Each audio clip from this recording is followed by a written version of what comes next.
Alright, hello everyone. Sorry I just went live and then ended it, but I thought I tested the audio and I couldn't hear myself, but I actually could. I just didn't hear when I first spoke and then I was quiet, so. Anyways, it's working. It's good to see. I know it's not a little earlier than I normally stream on a weekday, but I'm not at work today. Wasn't feeling the best this morning, so may as well get some flights in. Welcome to everyone who's joined so far. Appreciate it. Let's just press start on here at least. Let's go to free flight. We're in the Vision Jet today to start off. So if you want to see all the routes that we've done before and the routes we have planned, exactly airport to airport, the link is in the description to the spreadsheet. This is episode 16 of Tour of the World. So we're starting at Bozeman, Yellowstone International Airport and flying to Yellowstone Airport, which is a short flight, I believe. It's 65 nautical miles, so pretty short. And then we're actually going to get in a helicopter and explore the park a little more close up, which is going to be a lot of fun. So for those who haven't seen this series, we've started all the way. Hey, Supage. Hey, Icho. It's been a while. Nice to see you. It's nice to see you too, man. Appreciate it.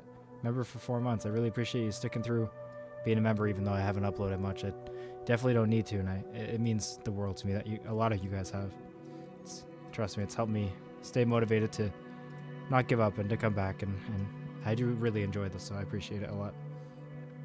So we started in Toronto.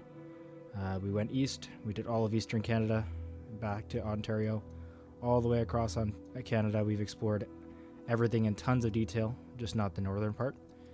And then we're in the U.S., and we're starting our eastern tour across the top of the U.S., northern U.S. So let's actually start flying so we don't get bored here.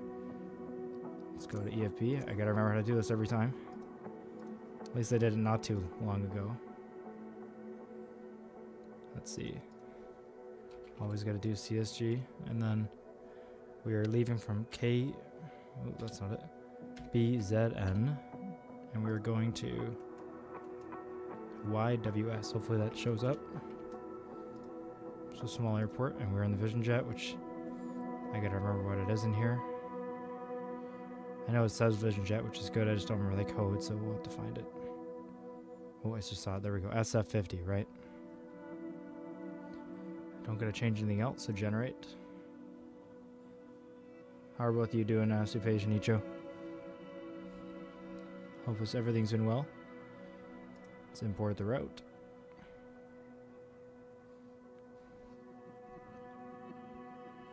Got my coffee. I'm ready to go.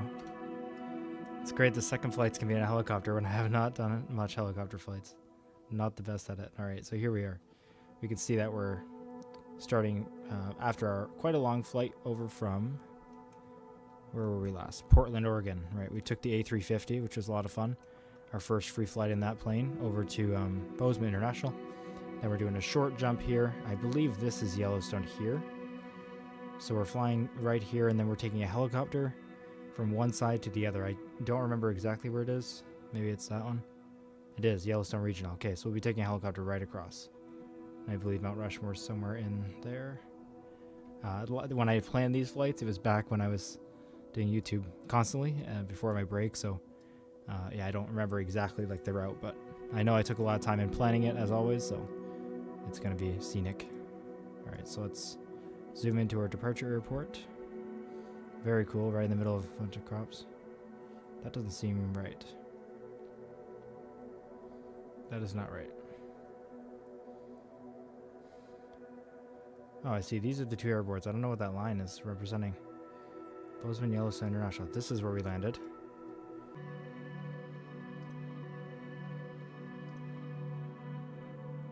Alright, we're back.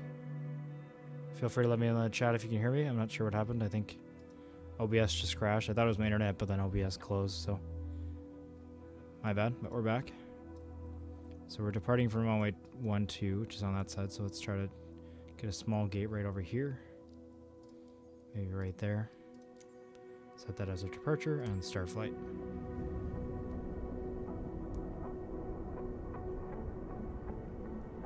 Let me know if you can't hear me well over the game or any audio issues like volume issues. Haven't done this in a while, so might not be perfect. As normal, we will be actually starting up the plane properly as much as we can remember anyways. For the Vision Jet, it's pretty easy. It doesn't, not saying much, following the correct procedures with this thing. It doesn't take very long. But no sim rate speed up or anything in this series, for those of you who are new. Cool, we got an Embraer E145 there. Nice. Nice, dude. Anyways, the CRJ is out now. I really want it, and I'm probably going to get it.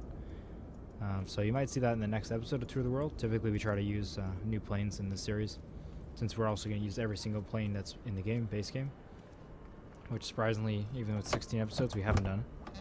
Done lots of flights, but there's a lot of planes. And I am reusing the same planes quite often because we have the entire world. We're not going to run out of time to use all the planes, that's for sure. And you know, Vision Jet's really good for sightseeing while also getting around quickly.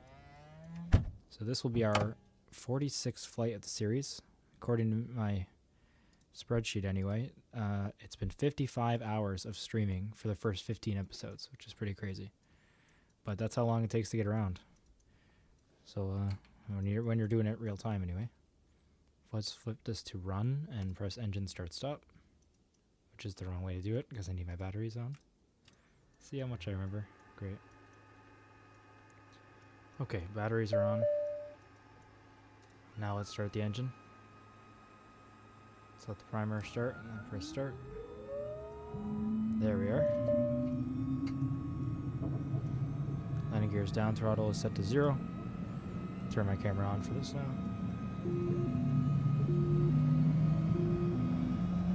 Love that sound. Glad it's all working. Let's turn the generators on now. Our strobe lights on. Master oxygen on. And that's all we need to do here right now. I'd like to find the brightness switch. That's the barrel. Right, brightness is here. There we are. Can actually see what we're doing now. Let's put some AC in here.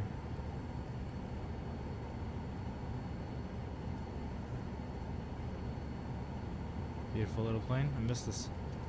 It's been a while since I've been in the Vision Jet. Let's clear the caution. The FMS is aligned now, so it knows where we are. It's got the flight plan in there, but as always, we're going to check it. So let's go to home and flight plan. And that looks good. The right origin and destination anyways. Just view our flight plan. Yeah, there's no, it's just direct. There's no SIDS or stars we have to enter, so that's good. So we will just leave it like that. Let's open the map full screen there. And let's talk to ATC. It's doing clearance actually. Okay, their flight plan's not there, I guess. You know what I'm betting? It's untowered Bozeman ground airport. November 89727 with Echo request taxi for takeoff to park straight out. Let's turn our landing lights on early. November Let's leave it. 89727 taxi to and hold short of runway 12 via taxiway Bravo. Contact tower on 118. 2 when ready. Let's acknowledge that taxi clearance. Taxi 2 and hold Let's short get up of our runway charts. 12 via taxiway Bravo 727. Let's go ahead and import the flight once this loads. Unload the old one, import the new one.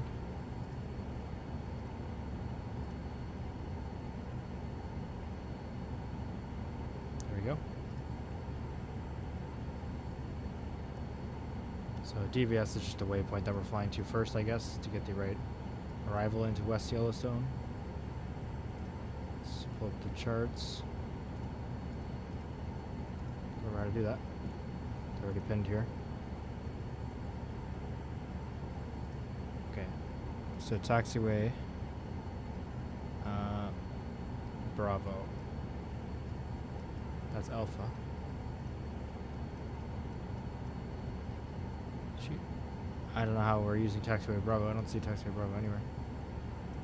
Bozeman ground Sky West 5 alright, we're just gonna taxi, that's fine. taxi to parking. I can remember how do you start the pushback. I think it's Control P. Let's turn the parking brake off. Nope. Alt P. Yes, that's what it was. Okay. Come and push me back, floating guy. Oh no, I gotta get the chocks out. Forgot about that.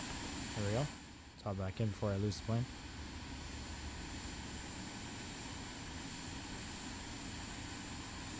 Very impressive.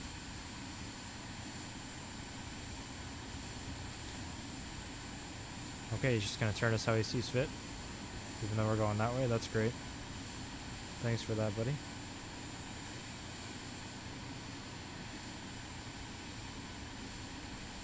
Leave me there. Parking brake is on.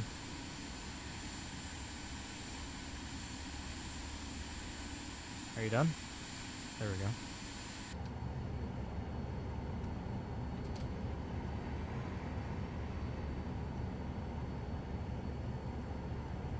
Alright. It's almost out of our way. Parking brake can come off and give it a little power. Let's do one stage of flaps. My flaps button on my yoke is not working here. I have no hands and no look pushback. Yeah, he's impressive with it. Okay, let's manually trigger the flaps here, but I wonder why the yoke's not working. Let's make sure the flight controls are working. They are.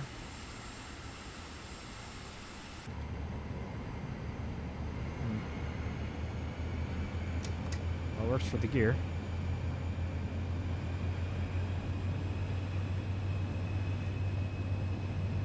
Probe heat is off. Let's remember the probe heat is there.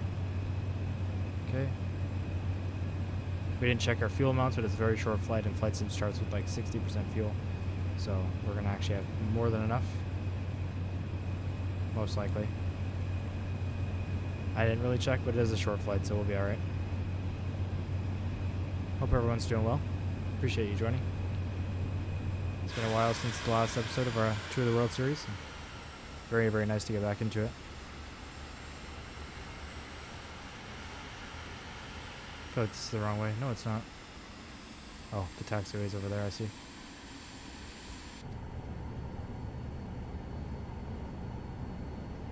Alrighty.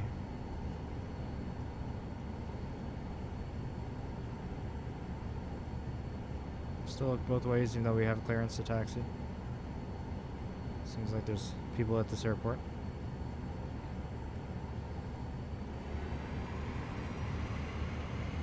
It requires quite a bit of power, it seems, just a taxi. The throttle is not very high, but engines are running loud. That's only 5% actually, that makes sense.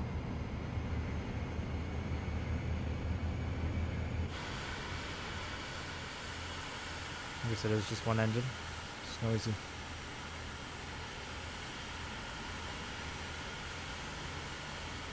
So for those who don't know, I'm using the Boeing yoke and throttle that comes with it from Thrustmaster. And I'm using my Logitech G920 racing pedals as my rudder pedals. So I don't actually have rudder pedals, but it works well. Velo says, hey man, I just watched tutorials, thanks. Well, I appreciate it. Thank you for watching, I really do appreciate your support. I'm glad it's helped in some way, or I hope it has. I hope to be uploading some more tutorials too now, now that I'm doing YouTube again. Not that I really wasn't doing it, but I was off for quite some time. Let's quickly tune ATIS because we didn't get our altimeters. Oh. What happened to him? Airport information echo 18000 Zulu. Wind calm. Visibility 9er. Sky condition clear. Temperature 15. Dew point 1 tree. Altimeter 29902. 29902, okay. Runway 12 and visual runway 1. Let's tune tower. Now we got that. So we're 2992 right there. Let's close that for now. Yeah, they're definitely level. That's great. That's great to hear. Yeah, I'm not sure what my next one would be on. Was going to be the 737, but when I took a good amount of time from flying, a good break, I was never really an expert with the 737. It's definitely a more difficult plane, but I'm even more rusty with it now, so it might not be, but we'll see. I could do a little Vision Jet tutorial for those who like doing general aviation. It's a much more simple plane. It's not too complicated, but it might help some people. It's definitely something I know how to use, so it'd be easy to record. Let's flip on the landing lights, which are just over here. Stop just before the hold short point, so use no brakes. And open ATC and request takeoff clearance. Bozeman Tower, November 89er 727 at runway 12, ready for departure, straight out departure. Have they fixed a lot of bugs at the game, or is it still a bit of a mess? November 89er 727. I haven't really experienced many bugs, which is good. Last time we played, it was on career mode. It wasn't true career kind of gameplay because I was on the beta. For takeoff, runway 12, Sorry, I'll let them talk first. 27.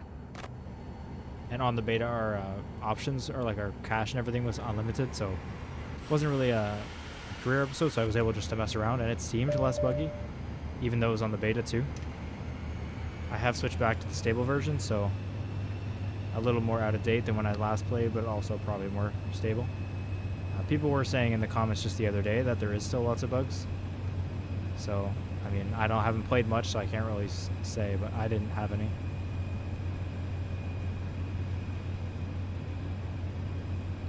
I guess we'll see. Alright, I'm ready to take off. I'm excited to see Yellowstone. Never been there in real life.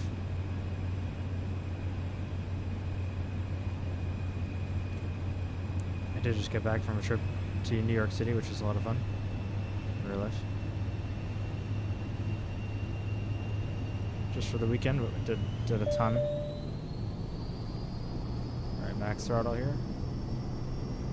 Trying to keep it in the center. Let's reset the view.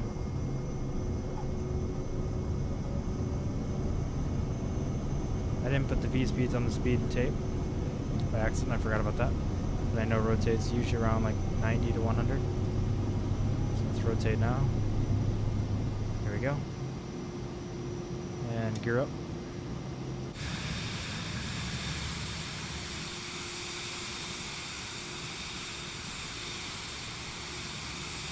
And start a right turn.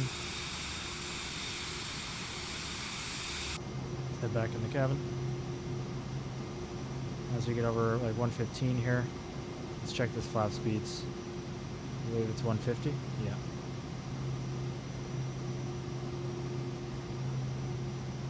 So let's go ahead and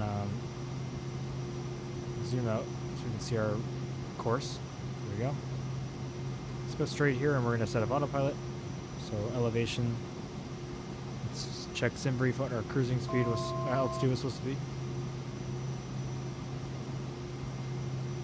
View. 727 leaving my airspace frequency change. 26,000. Okay, that's pretty intense. Let's respond to ATC. Allegiant 686 Windcom, clear to land runway 12. Let's just go up to 10,000 for now. Bozeman Tower, November 89er 727 frequency change. I'm gonna say 12,000. Clear to land runway. There we go, 12,000. So let's turn on autopilot. Let's turn on FLC so it climbs. Turn on auto throttle so we can control our throttle. Let go of the yoke gently so autopilot can take over. It's going to take a hard right to get onto our course here. Let's tune Salt Lake Center. Now that we're about 120, I'm going to set the flaps to 0 here. That'll allow it to speed up. Oh, we're not on nav mode. Whoops. Let's do that, and then let's go direct. Are 19 miles northwest. Descend and maintain 8,000 feet. Expect ILS runway 12 approach. Go for runway 1. Via these transition. Clear to these. Procedures. Is there any approaches here? There's ILS. Perfect. Let's do load and activate. Contact Bozeman Tower on 118. 2 when inbound. The CDI changed to localizer. Forgot how to change that. That's not good. Oh, right here, right. FMS. That's what we want. Generic 0 Romeo Kilo traffic is 9 o'clock 4 miles at 8,200 feet.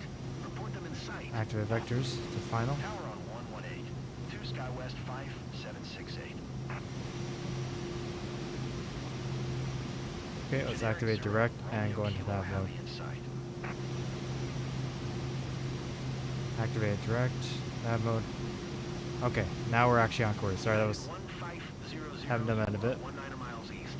Climb and maintain 13,000 feet. Expect ILS runway. 12 Auto throttle is on. Via Bravo Zulu November transition. Flaps are up. Bravo Zulu November. Let's close the ATC here. Let's turn our landing lights off as we're basically at 10,000 here. 18 miles east of Bozeman. Contact Bozeman. Actually, good to know I kind of gave up this game a month ago. A month in since career mode was broken for me, yeah. Fair enough. It seems like it's working now, which is good. Seems like career mode's working even enough to play, but I just don't know for sure. I haven't played enough since. So it's taking basically 3 months off. Let's just turn the camera off here since we're not really looking at anything. Let's turn the game volume down just a little bit for on my end. Let me know if it's not the right volume for you guys or anything. 300 feet below your assigned altitude. Climb and maintain FL240. Okay, so let's turn off. Sorry, let's zoom on this dial. We can zoom this little map here. Zoom it out a little bit. And then zoom out this one a lot more so you can see the whole route. And maintain FL240. There you go. SkyWest 5. Hey Bootak, how you doing? Nice to see you again. So once it's at 26,000, let's check the airport chart and see what's the lowest safe minimum. So I want to be able to see actually see the mountains we're looking at. So back to our charts. And remember not to look around because it's going to lag. Let's look at our arrival airport. It should have, no it doesn't. There's an approach chart which we need to set up. So 4 approaches available, ILS 1, we're going to add that to our route. So we are doing that. And then it's going to add the chart down here, perfect. So if we click on that and look in the top right of the chart, it's going to have this map, which is the lowest safe altitude around the area. So this direction of the airport, 12,600, here 11,500, and here 10,200. So if we're above 12,600, we're good all the way around. That's typically for a 10-mile radius. That's just because obviously there's tons of mountains around here. We're at 12,000 now. So if we're on the north side of the airport, we wouldn't be safe everywhere. There's probably one mountain that sticks up. But we're not. We're on the south side of the airport here. So we're okay. Now that we've hit our altitude, FLC has come off and it's set our speed up to 250. So we're accelerating.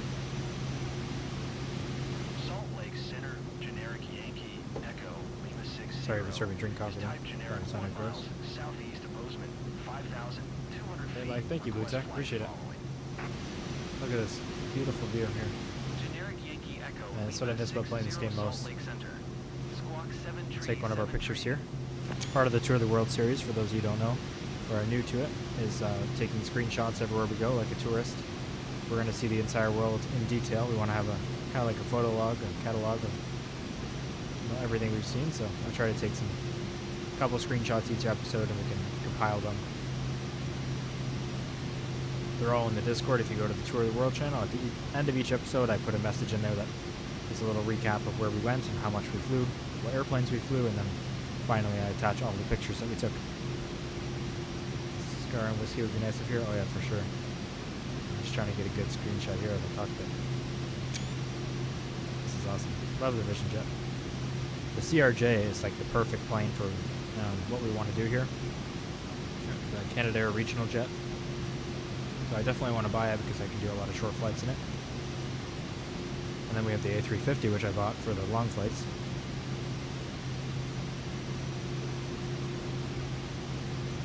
But like I said at the beginning of the episode, at least the plan is to use the helicopter for the next flight. So let's see how long I think this flight will take. Only 11 and a half minutes from now. It's very short. You can already see we are zoomed out quite a bit here, but you can see the airport there, which is pretty cool. Beautiful flight, basically at Yellowstone already, because that was Yellowstone Airport as well. Bozeman, Yellowstone, but now we're flying to Yellowstone Airport. They all have the same names around here to get deeper into the park, so this is probably already part of it, but we're definitely getting way deeper into it here and much closer to where Mount Rushmore and the main tourist areas are, so we can see that by helicopter. Let's go ahead and look at our ILS chart for arrival already. We can get ready for it. I'm gonna remember how to do all this. Okay, so our frequency is 110.7. Should I flip over to localizer? It already is on 110.7. Perfect.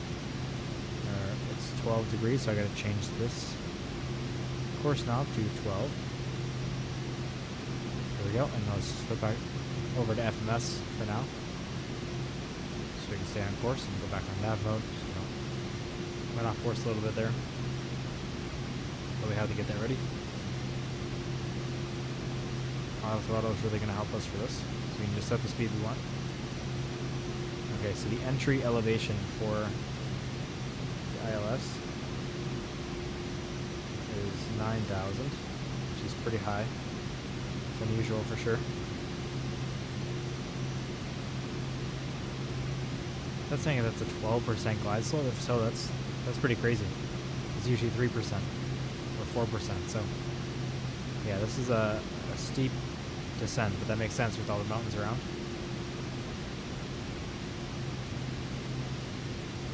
Nice view, very nice. It is. It's beautiful. Yellowstone is just a beautiful area for sure. So that was in, yeah, we're in Montana both at where we took off and where we land. But then when we fly over Yellowstone with the helicopter, we'll be taking off Montana part of it and landing in Wyoming. Apparently. From the airports that I planned in advance. And if you want to see that, it's on the spreadsheet. There's a link in the description to it. So yeah, we'll need to go down to 9,000. We're only at 12. LOM, let's see, is that a waypoint we have to go to? No. We're going to Targhee. Oh, there's a few. But no, not LOM. Let's see, where's Targhee?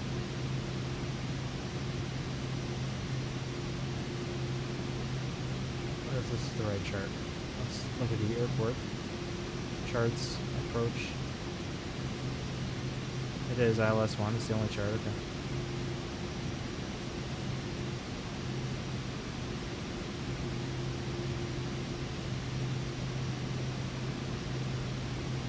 What is this doing to us?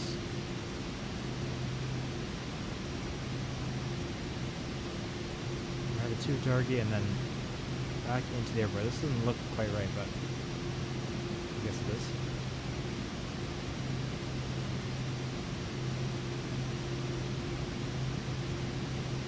Most likely going to get down to 9,000 feet pretty soon, but it is not technically safe on the side. Which top of descent does show right there, so I'll wait a while. Can see mountains ahead of us here. We are safe on this side of the airport, I believe, unless am I looking at this backwards? Is this like reversed?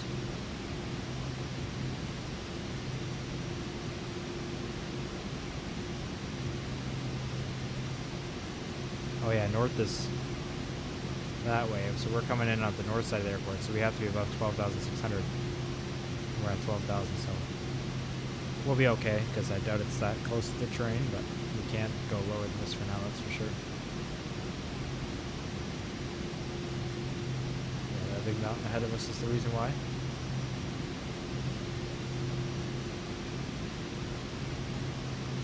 He's looking at all the views too, he's enjoying it. No passengers to enjoy with us.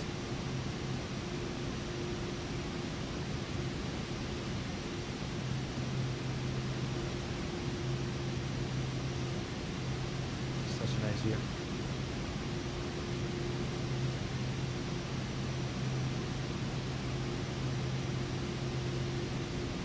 Just turning the fresh air bleed on.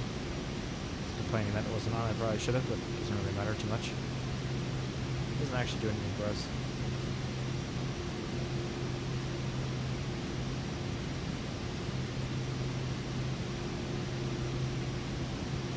Appreciate every one of you who's here watching.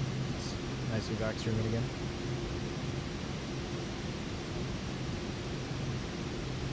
Glad we can all enjoy this together. Is that a scratch or is that a... Oh, it's a scratch. I thought there was a plane in the distance. Oh, the fishing jet's all scratched up for some reason. Let's find out who did that.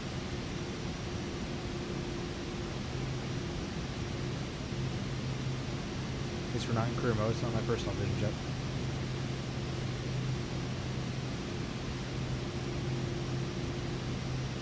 Beautiful coming over the zones here. Got some water on top of them. Once I come over, I'm going to lower down to a bit lower of an altitude. Probably 10,000. Maybe 9 right away, since we do have to be 9 to enter the ILS and there's no mountains past this. Then I know we're set.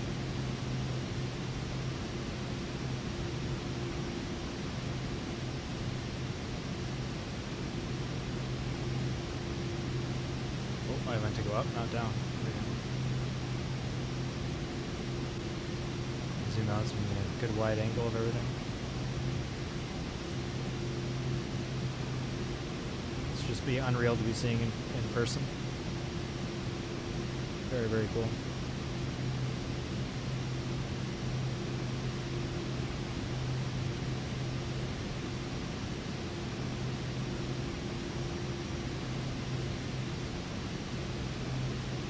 Let's drop it down to at least 11,000 here. For now, once we get really past the mountains, we'll go even lower. And we'll just do FLC. What speed is it trying to set us at here? Jeez. I went down really quick. I meant to do it at 250, but I guess I'm going to set your down speed, but that's okay. We're down now already. Wow.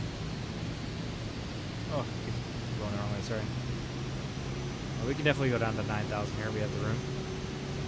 So let's set it for 9,000. Let's try to make that drop more gentle than that. Let's use vertical speed here. And let's just go down at 800 feet a minute. Let's do 1,000 feet a minute so we have 2 minutes to drop. Let's make sure we have actually 2 minutes. Looks like we have about 3. But I think that's to the destination though, not to the actual waypoint. So let's go down a little faster. Let's go down to like 1,700 feet a minute. It's still much more gentle than what we just did. That's for sure. Still got 60% thrust.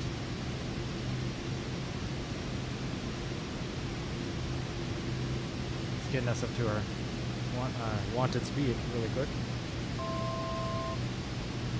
245. That indication just saying that we're almost at the speed elevation that we've requested.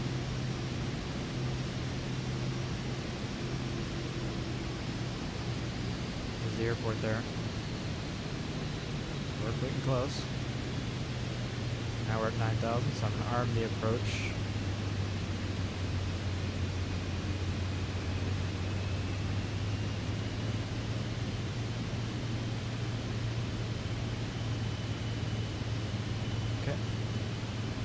Speed's automatically set to 200 knots now, not 250.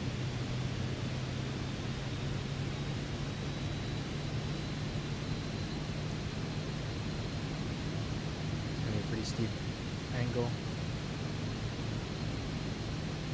Or maybe that means heading at 12 degrees, not actual slope. That would make more sense. It doesn't look that steep.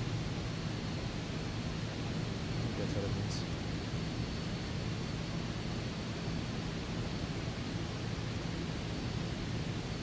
After we finish the turn here, I will switch it over to ILS. Vertical hopefully track. everything works here. We're on the vertical track.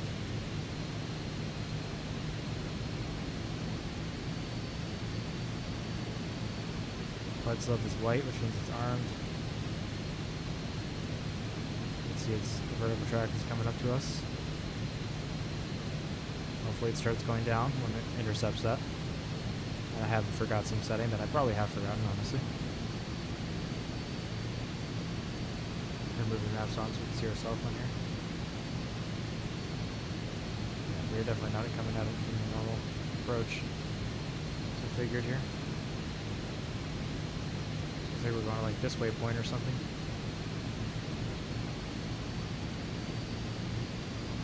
The runway is here. We're making an awfully sharp entry.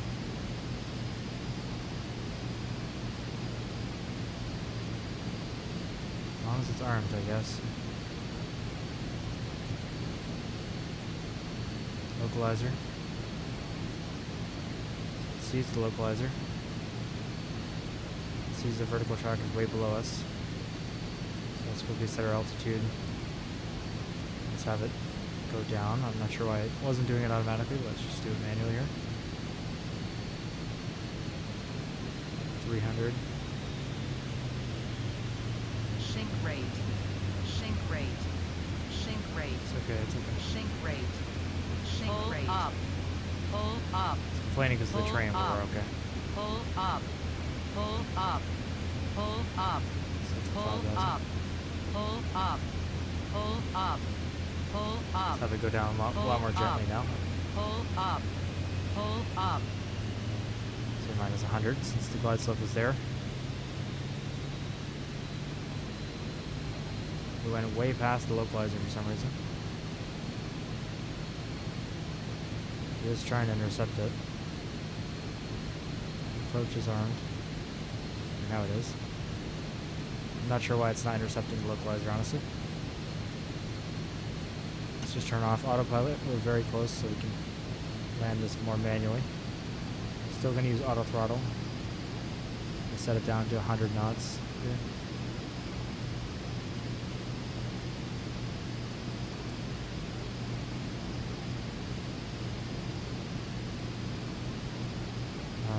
It's not working? Okay. Alright, we'll turn off auto throttle. Let's just do it completely manually. Where's the airport?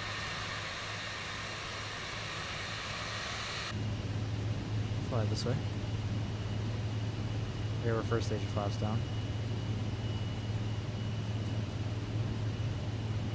Definitely gonna practice ILS with Division Jet. I did it with the, what were we in last? 737 we were in last time, so I'm not sure what it is that I forgot to press on here. That's okay. It is set to the right frequency and everything.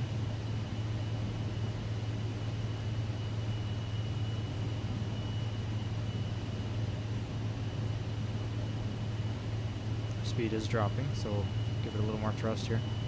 I'm going to stay around 102, 103 knots for the approach. Oh no.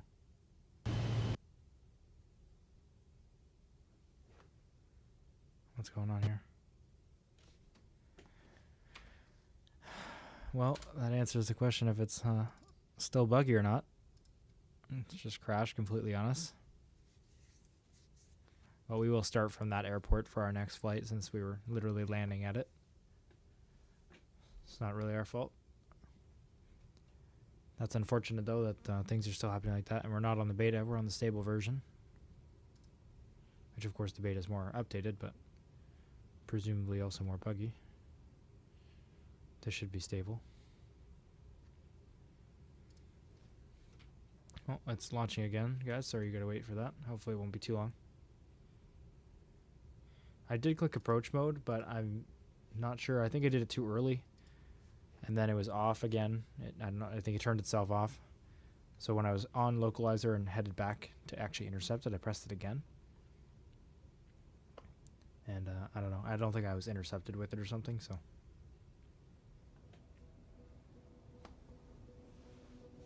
we definitely weren't coming in like that chart said for the approach. So I'm not. We were doing something wholly different. I have no idea.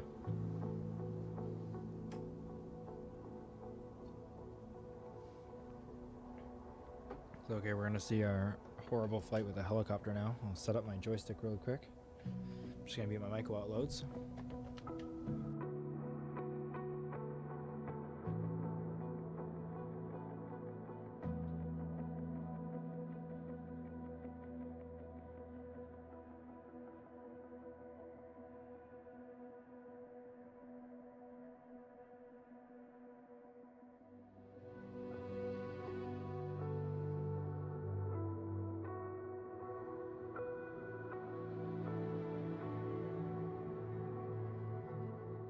Alright, there we go. For those who have seen previous episodes of the series where I've used a helicopter, you're going to know this is not going to go well. I haven't crashed them, but it just doesn't go well. But we'll see. Sometimes I get in the groove of it.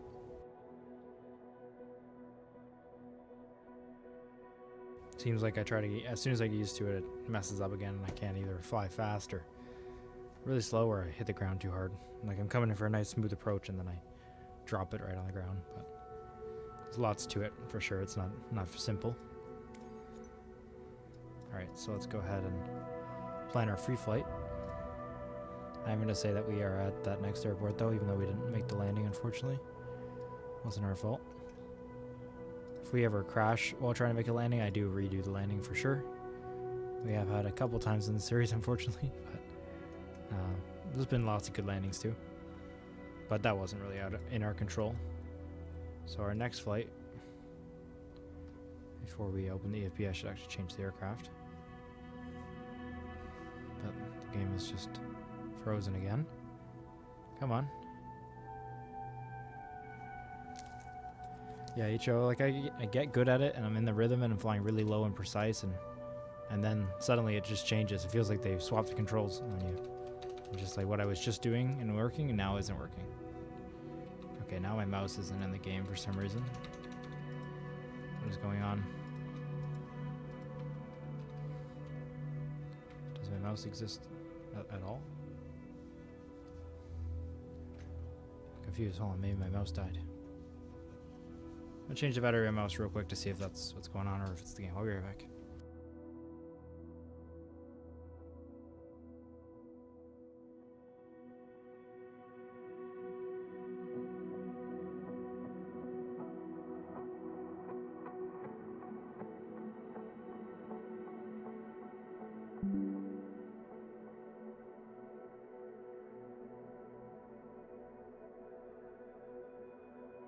That's definitely what it was.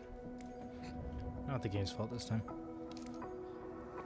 Alright, let's get this pulled up here. I'll just search up 125 actually. Configure a nice livery for it. Oh, you can do different variations too, that's fun. We'll do the passenger one. And we will do nice and bright. See flight scene 7 or 9, I mean. Okay. I have to do the airship at some point too, I guess. That would be fun. I did fly that last time. Maybe we should fly the 225. And this is sightseeing. We'll fly the 125. Alright, let's pull DAP. Go to SimBrief. New. I will have to look up the aircraft type of it, so let me pull up the list, which I have bookmarked. This will be pretty easy. The 125.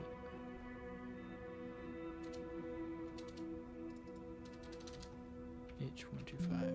Okay, it doesn't have helicopters on here, that's fine. I would not worry about the fuel calculations or anything anyway, so it doesn't really matter. We will just choose the Vision Jet again. SF50. There we are. Okay, most importantly, we are departing from YWS and arriving at KCOD. Okay. Let's generate that flight. Now I'm gonna have to look up where Mount Rushmore again is. Is that gonna be on this flight? No, it's maybe it's the next one. No, sorry, that's the next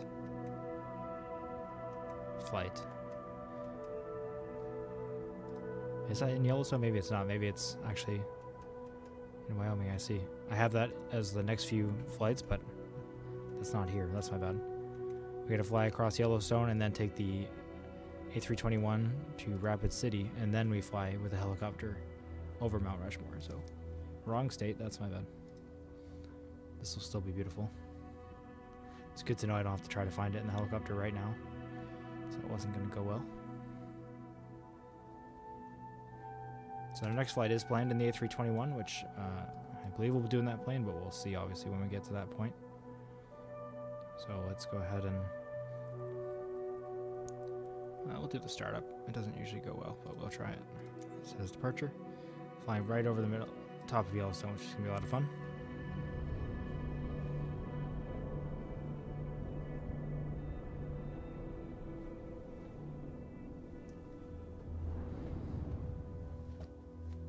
Alright, HO, let's see if I can get this.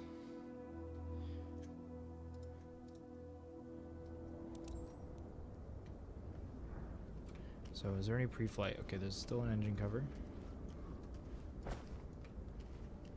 Anything else? Blade covers. Let's see. Lots of things you can open, but not things you need to open.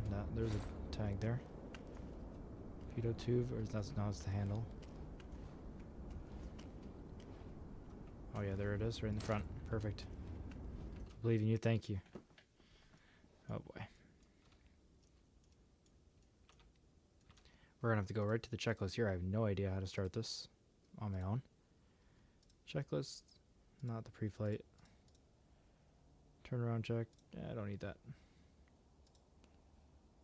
Release the rotor brake. Fuel shut off. Check forward. That looks forward to me. Twist grip is idle. It's gonna be my power right now. So do I have no way of controlling? Is that why I can't fly this? Maybe I don't need it. My throttle is set up so it's like the cyclic, like moving it up and down. I wonder if I have to set up another control to actually turn that. Oh no, it's just flight or idle, so never mind. Engine starting selector is off. Battery, let's turn the battery on. It's here. On you go. Instrument lighting system as required. Okay, let's go to day. Pedals are free. Let's move them. Heating and everything is off. Sure. Starting engine. Fuel pump on. Engine starting selector on. Oops, on. Engine parameters check. Oh, that's it. It's just gonna start. Perfect. That's easy. Found out recently there's an Airbus helicopters in Ontario, where I'm from in Canada. Like they build them there. Not necessarily all of them. I don't know if they have multiple. They probably do. That's pretty cool. Considering Airbus is a European company in general. Thought everything would be made there. Let's hop back in before the blades start spinning.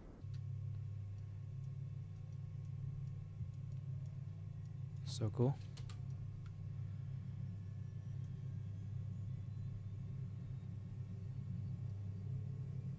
Oh, that looks awesome. I want to get good at this so I can do like rescue missions and stuff.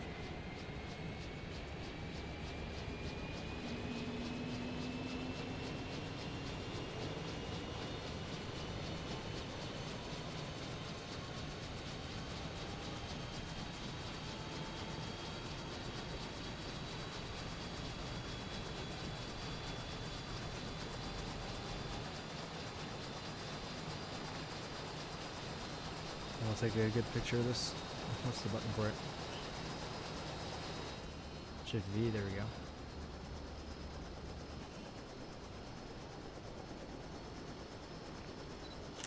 Perfect. Oops. Alright. Let's see. Engine must... Rotor must turn at N1 below or equal to... Oh, well, it's already turning, so... Let's hope it's working. Generator on. Fuel pump can come off. Engine starting selector set. Okay. Avionics on. And they're coming on, perfect. Run up. Accumulator test.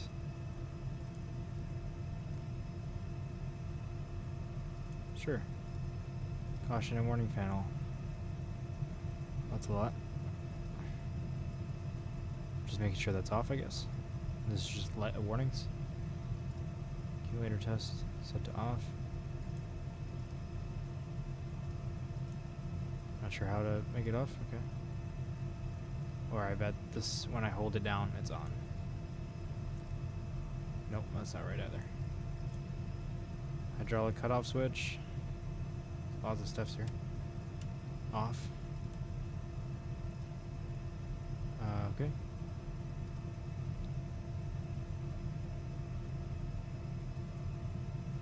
Check hydro flashes. Okay, hydro. Now it needs to come back on. Great. These are not necessary steps. Make sure it goes off. Okay. To script flight.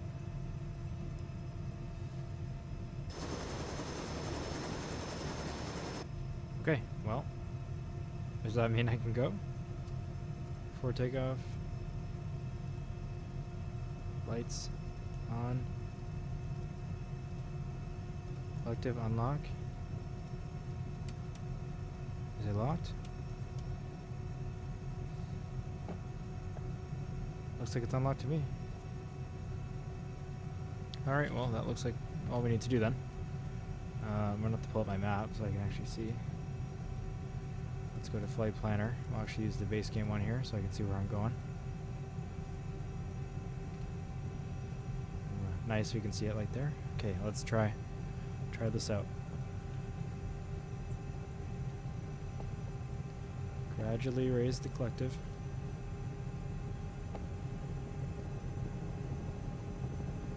It sounds helicopter-y.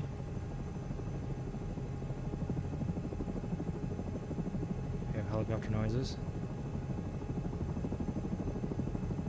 As long as we make the noise, we don't actually go flying, right? That's fine. So is it locked or what? Oh, it's going up, that's for sure.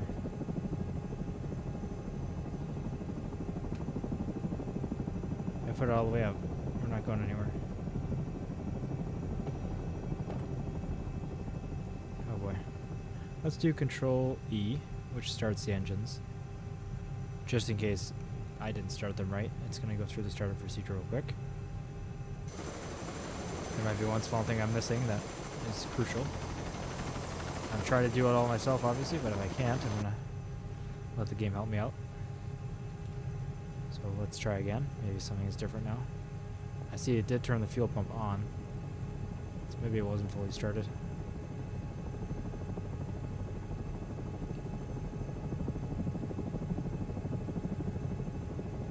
Yeah, there's nothing happening there. That's great.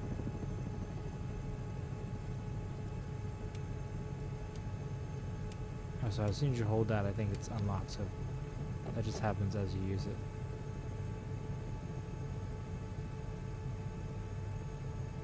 I can't tell if anything's changing right now.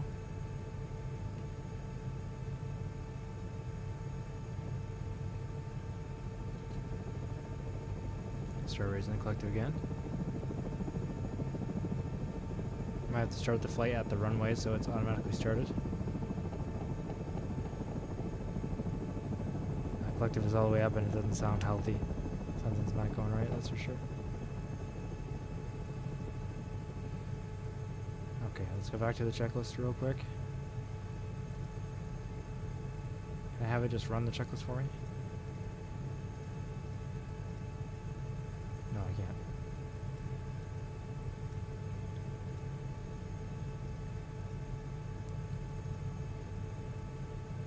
Gradually increase to hover at 5 feet skid height.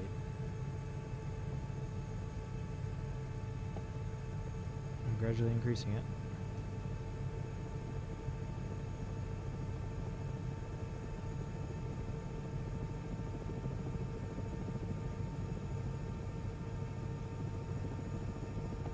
A little more. Our helicopter's so complicated.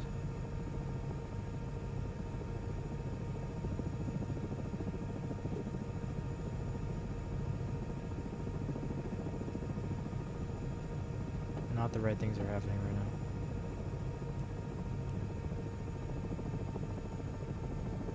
now. I'm gonna restart this flight at the runway, so we won't have to do that.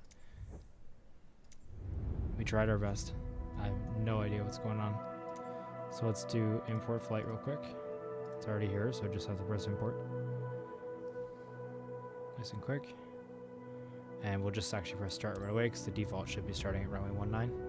Let's turn the collective down. Yeah, we gave it a shot. I was mostly trying to see if I can actually fly it. I didn't think we'd blunder at the startup procedure. I knew it was complicated, but I thought the checklist would get me good. Alright, well. Let's try again here. Oh, maybe it still won't work. That sounds different. That sounds a little different. Fuel pump is off, so yeah, it was like mid-startup procedure or something. It just wasn't able to correct it. So let's go to flight planner. Flight planner centered on ourselves. Recenter on aircraft.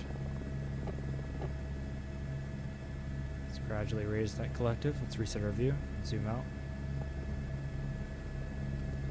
Oh, the rotor brake looks like it's forward now. Maybe it was active or something. And gradually raising it.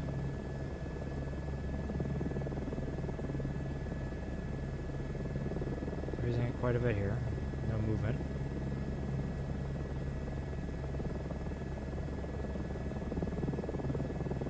Oh, there we go. Okay. Yeah, we're good. This takes a lot of power to get off the ground here. Okay. We're off the ground. Let's try to be steady with it. Gradually raise it all the way. Let's use our rudder pedals here to turn us. The wrong way, of course. Let's go left. Maybe more gentle than that. Sorry, passengers. Let's raise the collective all the way. It's all the way out now. Push a little forward. I always get some like spinning. So let's hold right on the pedals. I think we have to just counteract it.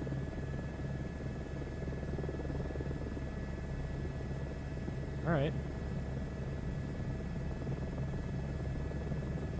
I guess the camera angle's not very good, my bad. Let me quickly just fix that so you can actually see what I'm doing here with the joystick a little better. There we go, a little better. It's gonna screw us up for a second, that's okay. Using the rudder pedal right here. I'm pointing myself with the rudder pedals, but I also have to use a little bit of right pedal just to go forward. I believe that's just to balance out the rotation, to cancel it out.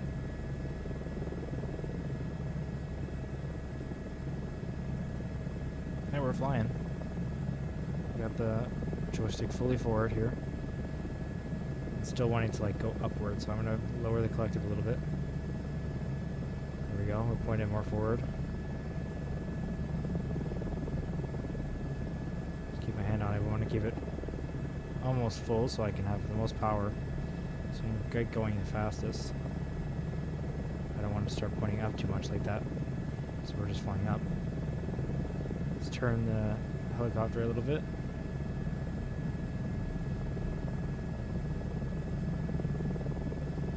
Okay, it really wants to point up. Cool terrain here. Almost looks like the desert. Let's go on external view for a little bit. Flying good enough to do some missions, maybe. We'll have to get those ratings in our career mode. Everyone's been telling me to do it for quite a long time. It's about time. And then we'll actually learn how to use the helicopter better too, because they'll teach us by getting our ratings. I mean, flight sim doesn't teach the best, but it does something. I really got nothing to go off of now. I mean, I've always been good at flying helicopters in video games, but not flight sims, that's for sure. Just like GTA and stuff. I mean, I was the pro in GTA. Always the one to go to for helicopter flying. And obviously it works generally the same. How helicopters are controlled, but Nothing as accurate as this, where the helicopter actually wants to rotate itself, and you got to counteract that. It's much more complicated.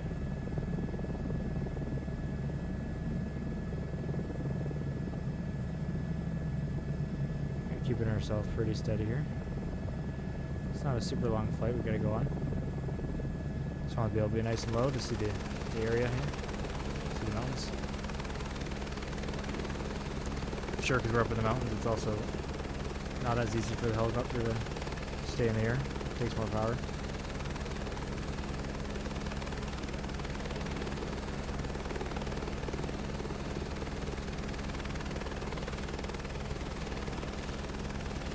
Not trying to be quite this low. We should go up a little bit. It's fun flying low though. We can't see as much, so let's go full power, and I'm still going to hold it straight, but that should we should start to go up as well.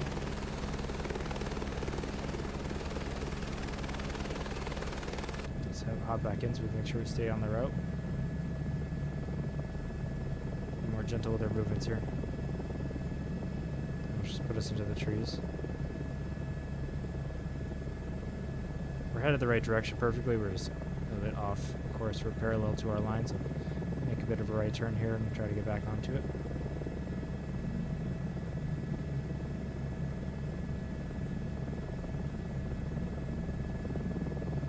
Perfect. This is a nice way to see all the trees. It looks beautiful. And it's a pretty simple area, but it still looks nice. Oh boy. I'm just going to try to switch hands that I'm using so I could look around a bit, but that did not work out. I don't know what just happened there. Power the collector down a little bit.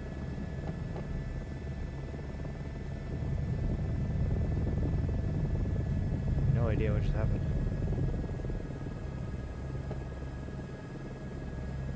Alright, let's try to get back on track here.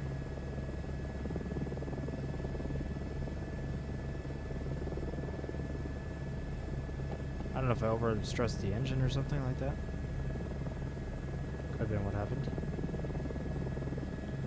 Made some weird sounds.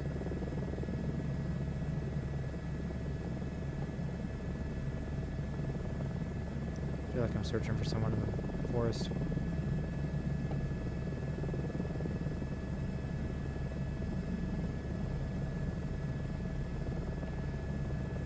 Let's take a screenshot here as well. Get a nice view from our helicopter.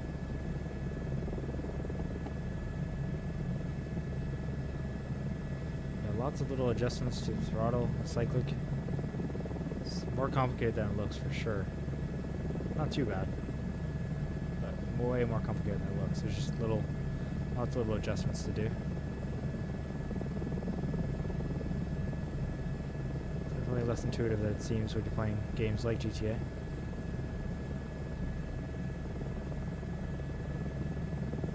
But generally the same controls.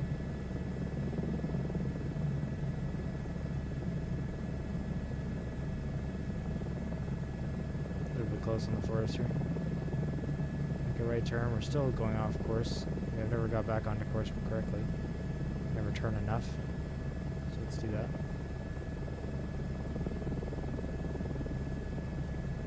Should be flying this direction. I don't know how long this flight is. Obviously slower in a helicopter since I'm not on course correctly, and probably not using its max speed. And in general, its max speed is less than many planes, especially Vision Jet.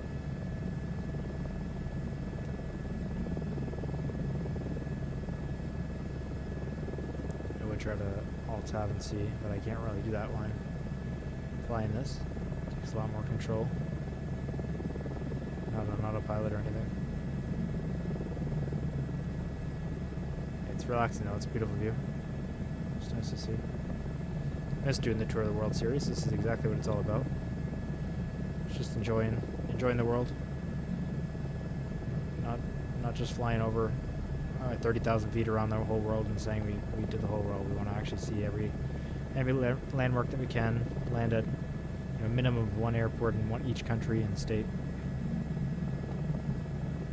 We want to really see the areas like we're a tourist and take some good photos.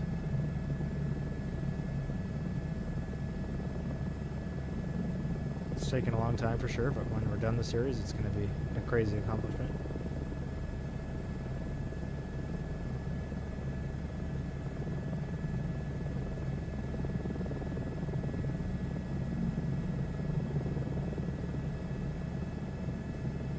Got a road below us here. So we're driving through that road. It's just beautiful.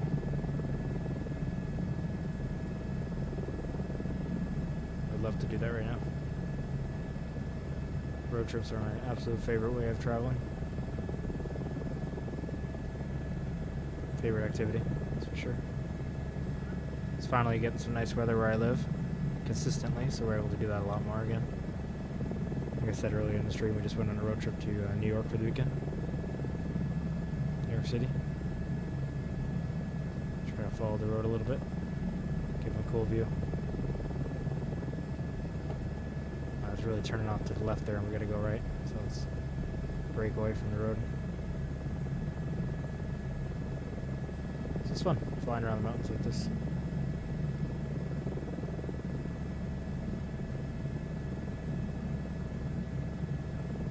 Hope everyone's enjoying it as much as I am. Hope you're still getting your work done, Icho, if you're here still.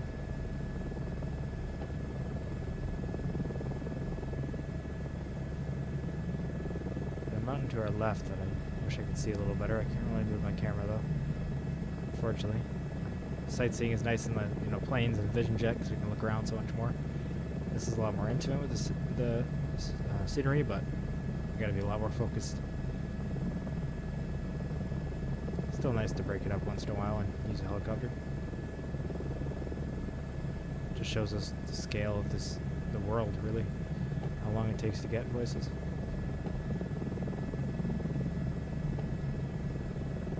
Imagine hiking through the forest at the same distance. Take you weeks. Even though it feels like we're going so slow, we're like passing the ground so quickly. It's crazy. I'm here just mainly listening. We've both been nothing but busy at work lately, unfortunately. At least busy, you can usually pass by the shift real quick. But as long as it doesn't pass on too much, stress in your outside life, you don't bring it home with you, then that's always, it's good to be busy, but yeah, hopefully it's not been too bad, not too stressful for you.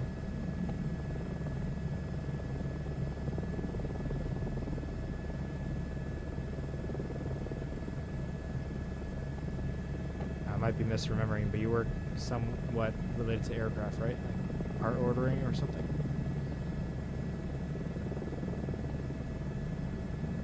I apologize, it's been quite a bit of time, but I think that's what you do. Something related to that.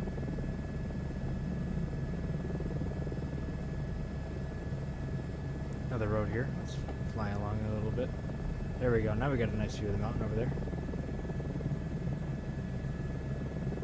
We're still off track, so let's turn right again. I don't know why I want to fly left so much. Oh, look at that view. Doesn't really matter that we're not right on the line as long as we get to the airport, really.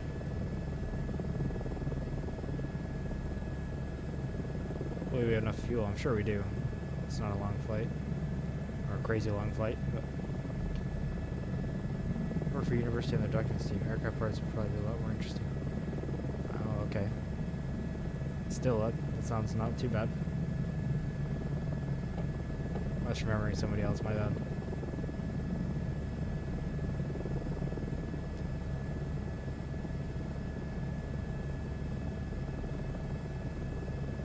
I mean, I work with documents and just doing paperwork all day too, so I totally get it. I mean, at least I see some interesting things in my job, and that keeps it interesting. Like what the content of the paperwork actually is, but it still is paperwork. Signing documents.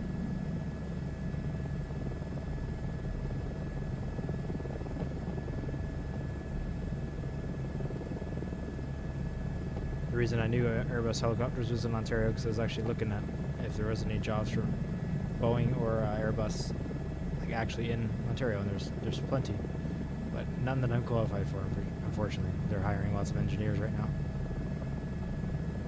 No worries, yeah, it's not bad at all. Can't be working from home there. Oh yeah, for sure. You can never beat that. It's awesome that you can do that. Definitely jealous of that. Especially because I have a pretty nice setup at home for office work, like the big screen. I can work on a lot of different things at once. So I always wish I could do my actual job from home. Applied for lots of different working from home, administrative positions, but it's pretty hard to get jobs in Ontario right now. Even with quite a few qualifications and experience.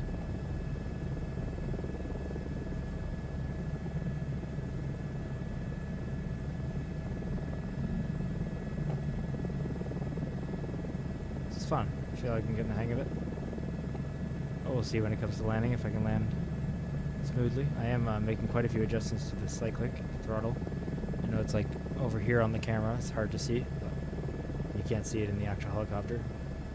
Just small adjustments, but it's definitely not just keep it full throttle and go, for the most part anyway.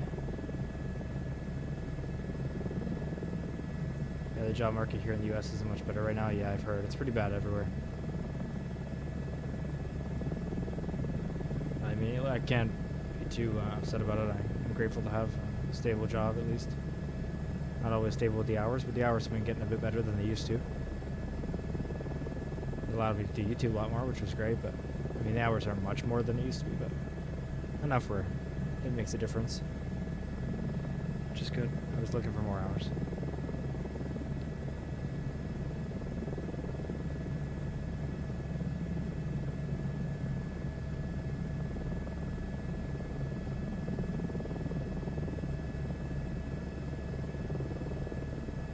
Sure, I'm not following many regulations here at the way I'm flying, but it's fun. It's fun to be close to the ground. Little mountain here.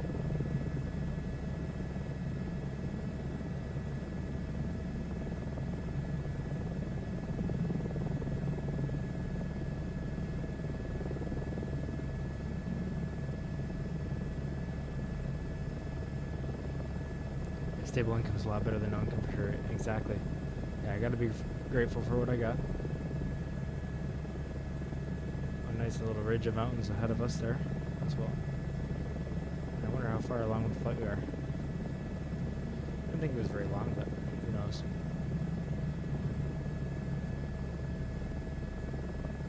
I don't know what caused that. That just happened again. Let's quickly try to switch hands with the joystick. That's not the easiest thing. Zoom out. Oh boy. I might have underestimated the distance of this flight versus the speed of the helicopter.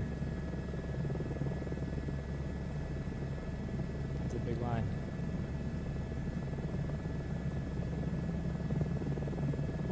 I don't think there's any airports in between. So we gotta do it. Wow, why does it do that sometimes? Unless we crash it. Jeez, what is going on? See, it doesn't sound very good. Oh. Alright, are we landing here?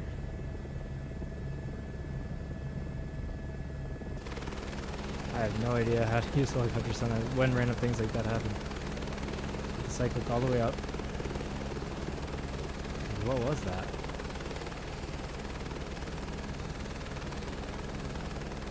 No idea.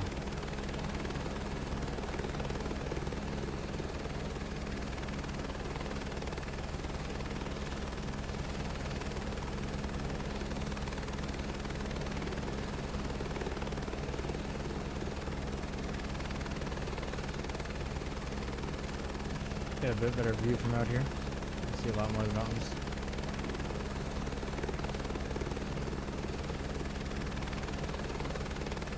Oh. Almost ended it right there.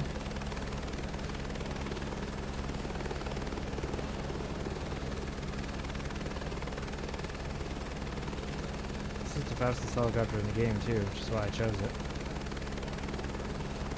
Faster than the bigger ones. Wow, look at that view though.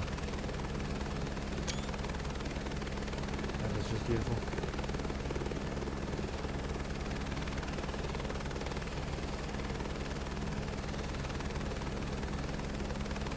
Yeah, how long this flight takes shows just how vast this area is. It's just crazy.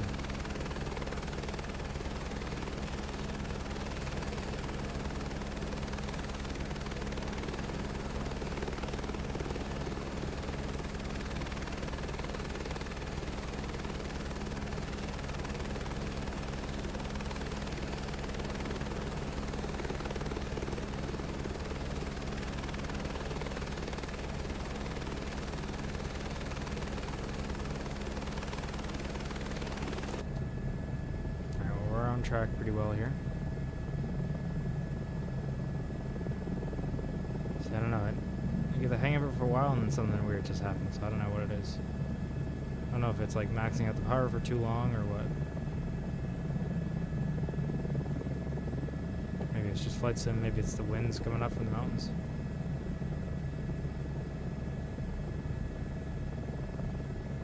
Grabbing a snack and gotta take the dog up. Be back in a bit. Well, no worries, man. See you soon. Appreciate you sticking around for as long as you have. Thanks to the other people here as well. I really do appreciate it. Hope you're having a good time and enjoying the view.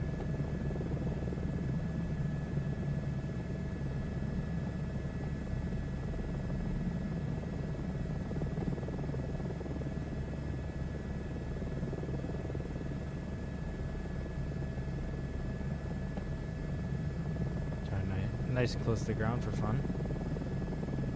Quite the mountain ridge coming up. I guess since our flight's actually quite long, that's probably going to be in our path. We're not landing before then.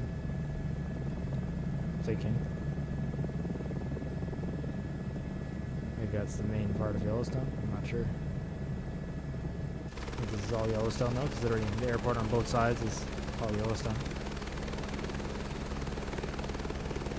Again, I planned these flights quite a while ago, but I believe this is the one that goes right over it, which is why it's an helicopter.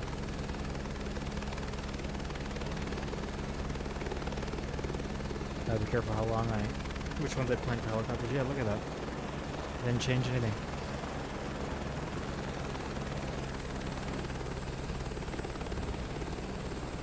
Maybe it is the wind, I'm not sure. Really nothing changed.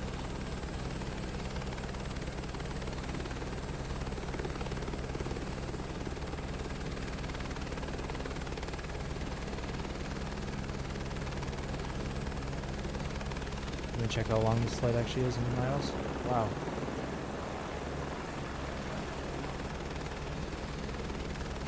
This is 83 nautical miles. It's really not that long. Sorry, let me get corrected here again. I was using my other hand trying to switch tabs. That did not work out well. Still don't know why I did all of that. Just aim in the right direction and go forward again.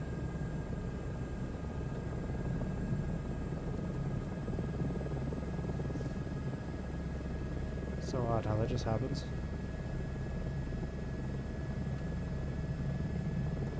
We're back though. There we go.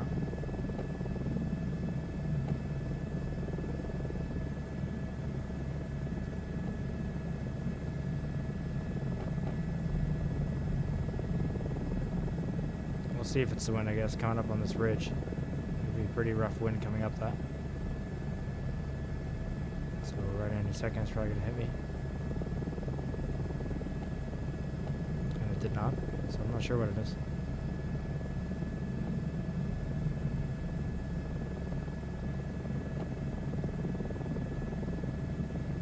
I'm passing over these ridges with no problem.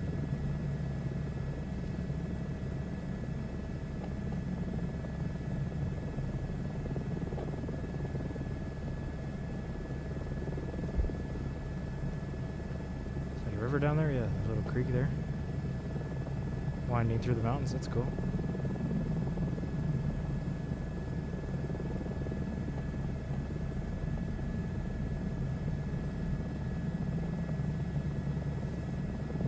I'm gonna gain some altitude to get over here.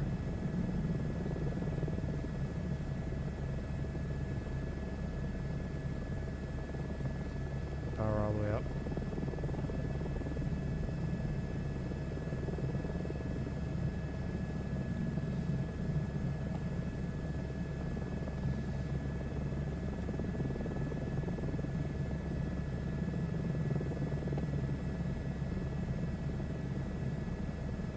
map is not recentered on us right now.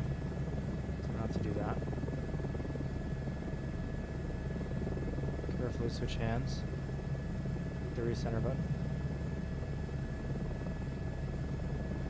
Zoom in a bit. Seems like we're only like halfway there. Oh boy. And we're flying an Airbus next, so I didn't mean to do that. Reset the view. No, I don't want that. Alright, I gotta zoom out again quickly. So the view almost just ended that flight for us.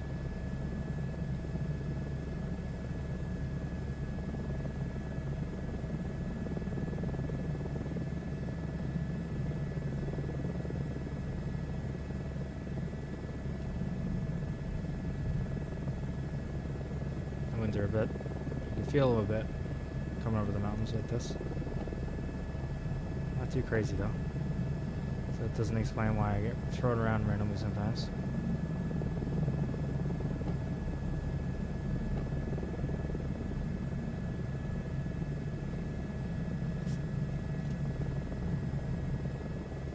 Yeah, like that. I'm not sure what happens there.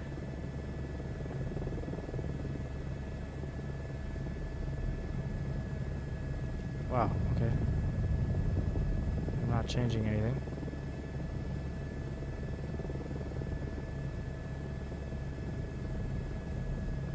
Power up. I'm trying to be gentle when I power up every time. That's in case that's what's doing it.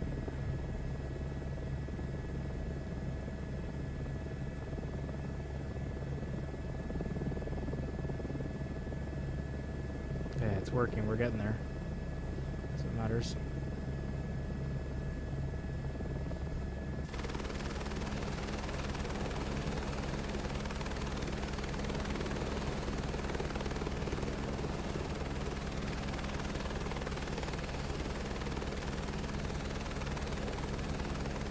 Have to get a nice view when we climb over this.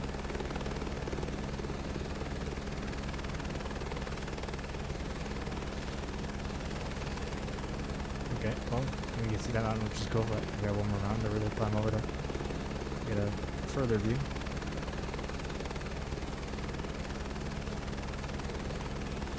This is super cool.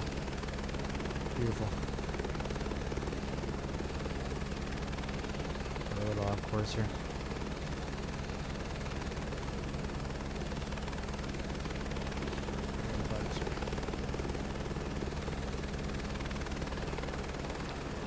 What is going on? You know what it is? I think I might be tapping my yoke a little bit or something. Or it's registering an input, because that time I just tapped it a little bit and that's what did that. So the other times I must have done it as well, or it registered an input. I don't know if I bumped it, but that's probably what it is. So it's messing up my controls.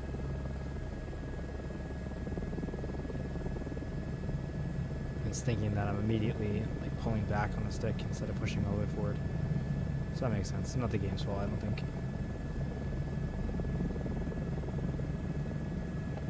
Be careful, make sure I don't bump it in case that was what was doing it. A couple times it was when I switched hands, so that probably is why. See there, I didn't touch it though, so I don't know why that happened.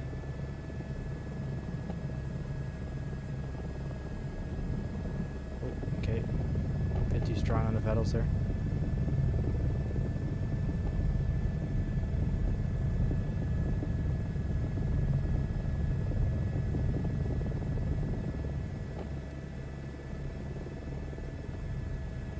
Cycling forward slowly and gently. Oh boy.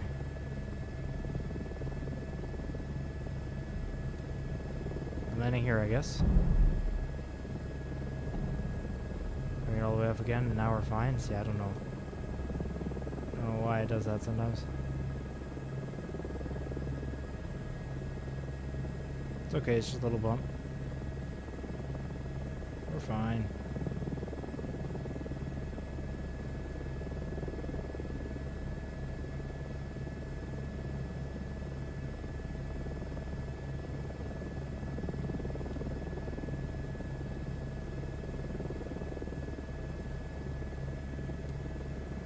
least we're getting some good views.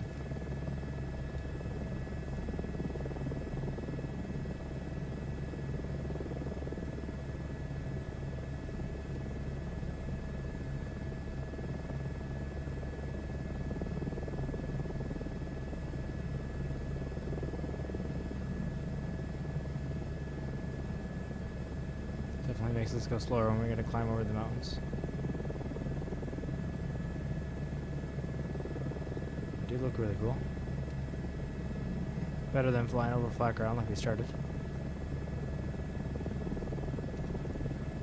Alright, let's hope it doesn't do that crazy reaction again. Anywhere around here, we're gonna have a lot worse of a problem.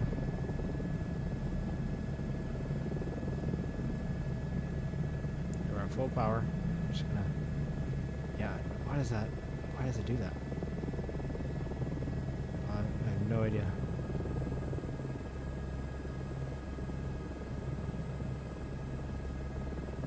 Let's just climb a bit.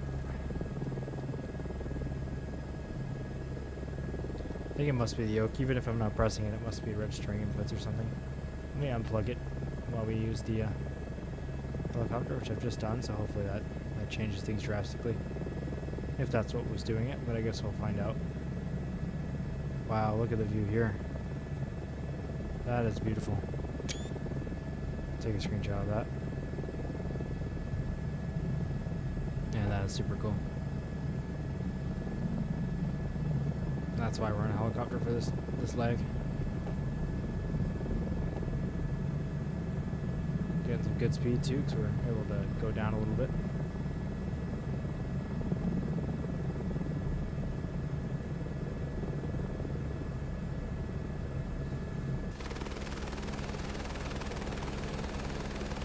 I'm glad to see it's still in the air, but we did have a bit of a bump. I'm not sure if you're here for that part. I think it was just after you left.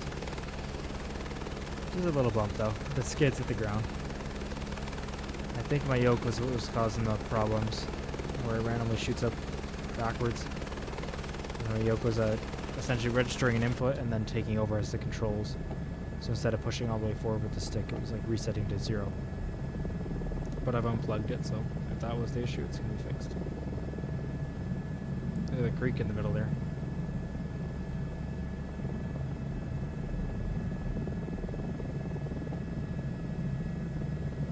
If we have a bad crash or run out of fuel, we'll continue where we left off with the plane kind of midair, finishing the rest of that line to the airport.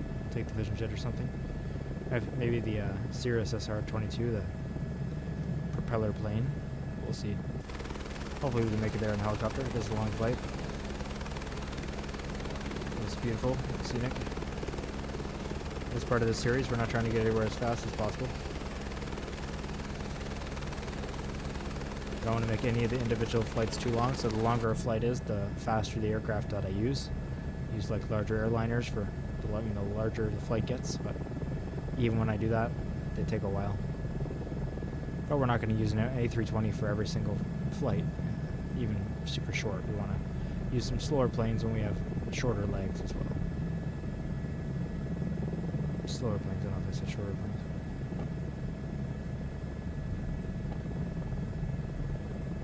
Makes it more interesting to see variations. You can definitely get a lot lower and more scenic as well. And flying an airliner, obviously. Okay, we're gonna climb over this mountain here.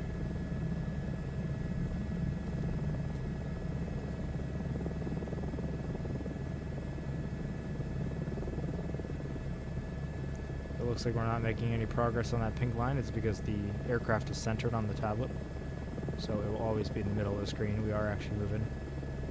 Now it is slow, it is a long flight, but we are making progress. Not the most resolution on the mountain right there. Let's just skim that.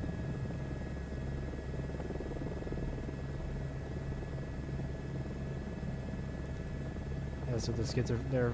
That's what the skids are for, exactly. Hello, Alaska Dave. Nice to see you. I'm glad you're able to make it. Hope your flight went well in person. You're in a helicopter, believe it or not. And it's pretty obvious, but definitely not normal. It's going mostly okay. We'll see about the landing though. That's where it usually goes wrong. We've made one unplanned for landing so far. That's what I'll call it. About to make our second here. Jeez. A little bit too much forward yoke there. Or not yoke, joystick. There we are. Oh, you can hear the wind, the crazy wind from going over that. Almost just threw us back into the mountain.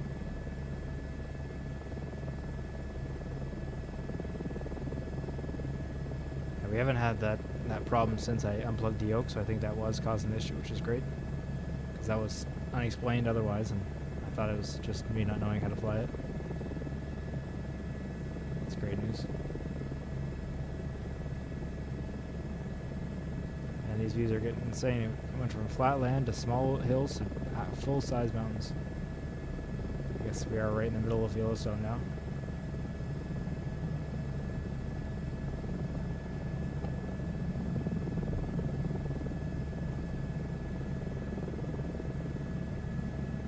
Probably almost there. I'm guessing we're like 3/4 of the way through the flight now. Maybe. We'll see. See if I can switch hands again. Now that I know bumping the yoke won't do anything. Oh yeah, we're almost there. This is the last real obstacle, it looks like. Zoom in here. Gently take over here. Bubba, how's it going? Hope you're doing well. Missed you guys. All the best guys are here. Thank you all for being members still, by the way. Like a huge, huge thank you. That means so much to me, like more than even becoming a member in the first place or staying a member in normal course, you know, normal content uploads and stuff, which that's already crazy to me that anyone would want to do that and support me in that way. But I mean, obviously it's, you all know it's very different when I haven't been uploading as much as I used to, not even close, and took a long break. And obviously a pretty good reason, but still it's just so meaningful that you guys remain members. It's just crazy. I really do appreciate it. I mean, it's not a huge amount of money from YouTube or anything, but it's not like it hasn't been going to me, and it does help me stay motivated to, you know, come back and do more streams because I really enjoy it. But it also just helps in the world and every day. Everything is so expensive now, so.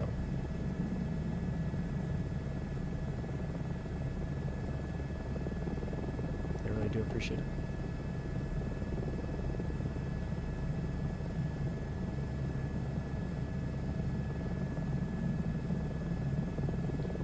To everyone else who's joined too. We're up to 5 viewers now. I appreciate you guys. We're flying over Yellowstone as part of our Tour of the World series. We're, as it sounds, touring the entire world, but slowly. Not typically by helicopter. Most of our flights are in planes. The longer the flight, the faster of a plane we choose. But we use helicopters once in a while in more scenic areas like Yellowstone. We'll be using it again soon in where Mount Rushmore is, to see that. We want to get pictures and sites of, you know, almost every landmark in the world that we can think of and that people think of. So, already covered all of southern Canada. Now we're headed east across the northern half of the U.S.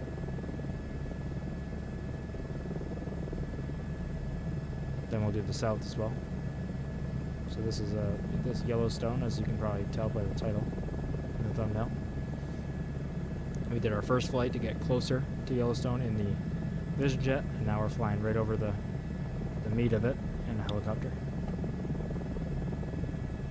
Wow, look at that. Now that we come over this last, or I guess second last set of mountains, you can really see in the distance. Some super blue water on the right there. That's awesome. Whoa, that's the wrong way. Sorry, I started putting the power down, not up. Not what I want to do. Making some pretty good speed here now.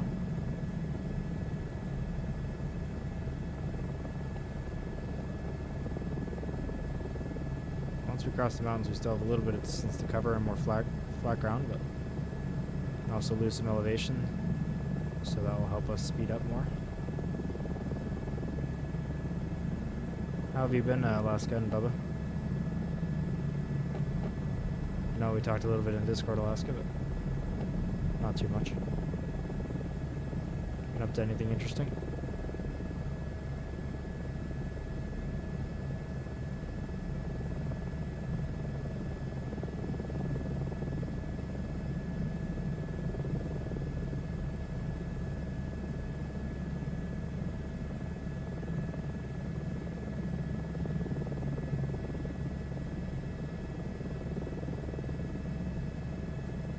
A little close. Now it's not set in stone, and I mean everything changes with, you know, things can change rapidly. So it's not like on paper set up yet or anything. But my plan is like looking at the calendar and events and schedule at the airport that I will be doing my licensing at. It could be only another 876 years to retirement, dude. I feel that. I feel that. Anyways, looking at the event schedule when they host their trainings and stuff, I plan on going to my first course of ground school for my PPL at the end of June, end of next month, so essentially 2 months from now, which is pretty exciting. Now again, it's not set in stone. I haven't signed up for it yet, which I plan on doing very, very soon, but yeah. I don't have the money to go, you know, crazy at it and get my PPL and CPL and all within 6 months, and you know, that's not happening. It's gonna take me, if nothing changes for the better in my life and career-wise and stuff, which I hope it does, obviously. But if nothing does, it'll probably take me about 2 to 2.5 years to get. That's my plan, at least when budgeting for my commercial, all the way up to having a commercial, multi-engine, IFR, and 200 hours of flight time. Kind of like the basic package. To have all of that and 200 hours so I can enter the world as a commercial pilot, possibly. Maybe I wouldn't. I would continue time building while just working my career, my normal job, until I have more hours and I can get until I can get a good job. I don't expect to get one right away. Maybe I would as a CFI. Maybe I do it part-time. I have no idea. But essentially on my current income and my budget, I can go from having nothing to my PPL, CPL, multi-engine, IFR, and be at 200 hours, because all of that, when you're done with those, you're at like 140 or something. I know the time building component was like 63 hours on top of that I would have to just essentially just pay for. So getting all those ratings probably brings me to about 140 if I did everything with the least flight time possible, and then bring myself up to 200. Should be able to do it within essentially 30 months, 2.5 years. And who knows, if I get really into it, and I could obviously take out a line of credit or something just for that, if I want to, and do it faster. But that's the goal, without having to get into crazy debt, because I know a lot of people take out like $100,000 loan and go get their from nothing to ATPL. Then they struggle trying to find a job, and they got these giant loan payments. Don't really want to have that issue. But I've been saying I'm going to start it for a long time, since it started flying on Flight Sim, really, and at least now I have a day where I should basically ready to do it. And it's gonna be a little harder than doing it all at once and really quickly, because I mean, obviously you can forget things, but I'm gonna just try my best and study as hard as I can, because I won't be able to afford to do flights constantly.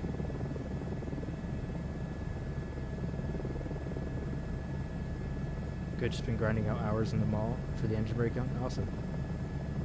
Yeah, stay out of it if you can. Yeah, I will. As much as I can, that's for sure.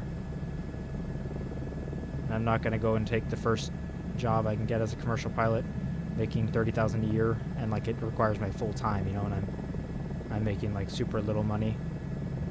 Even if I'm not out of debt, like I have a job that pays me more than that now. It's not the best job, but and it's not aviation related, but I'd still rather get all the way to that point and work my current job and hopefully do flight instructing, so I can just build hours and not pay to fly, but be paid to fly, obviously. And then once I can get a job that pays me about the same as my current office job, or more, obviously, then I would take it and go full-time into aviation. That's the goal. But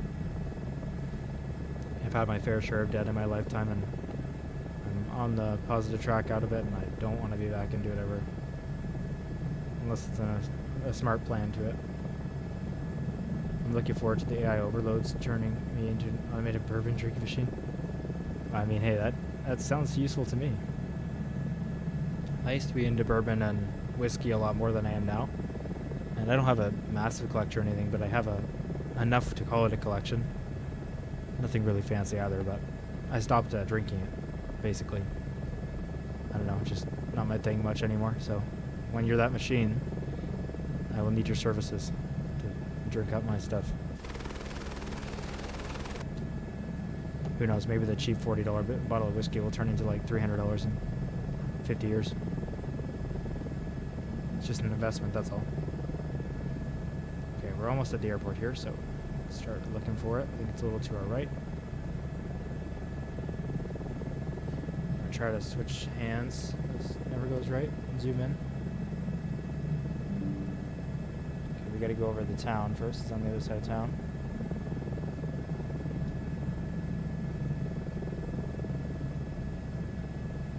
Okay, we haven't had any more of those like flare-ups where just the plane just noses up or the helicopter noses up. It definitely was the yoke causing some input problems. So I'm glad I fixed that. Figured that out.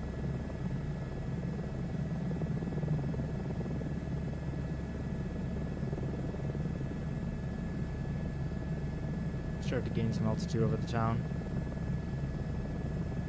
Be useful for landing. And I spin myself around. Got a text, let me look at that while I fly. Oh, that's a bad idea. That was a bad idea. FAA didn't hear that. It wasn't a text, it was just helicopter just did that.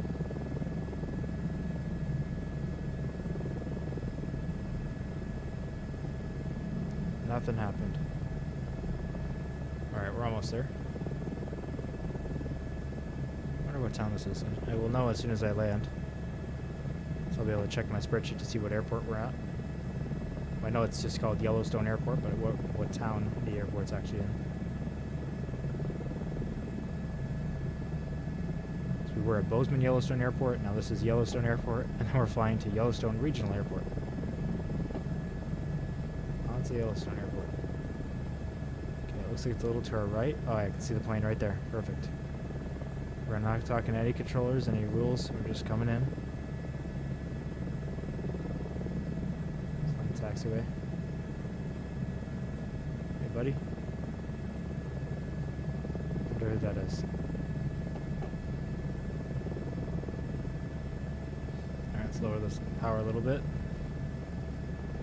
Keep an eye on our landing zone. It's gonna be that different color tarmac there. Not the white. Maybe we'll go for the white area.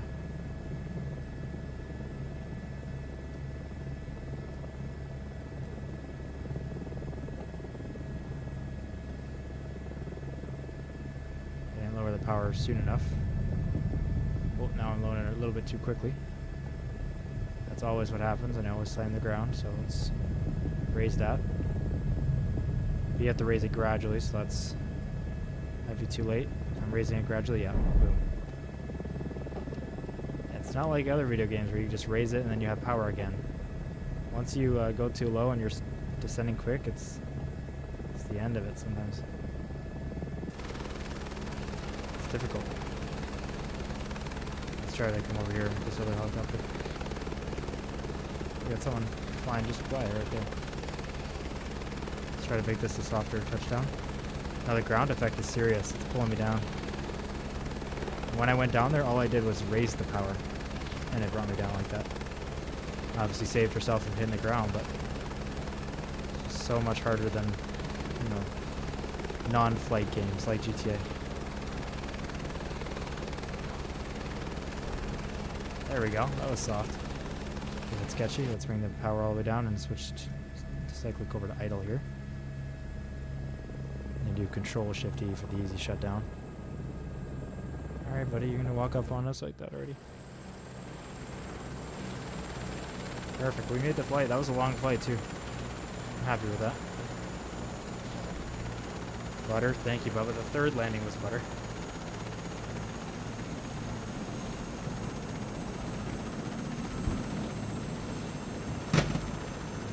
that. Dang, I just putting my joystick there where it goes.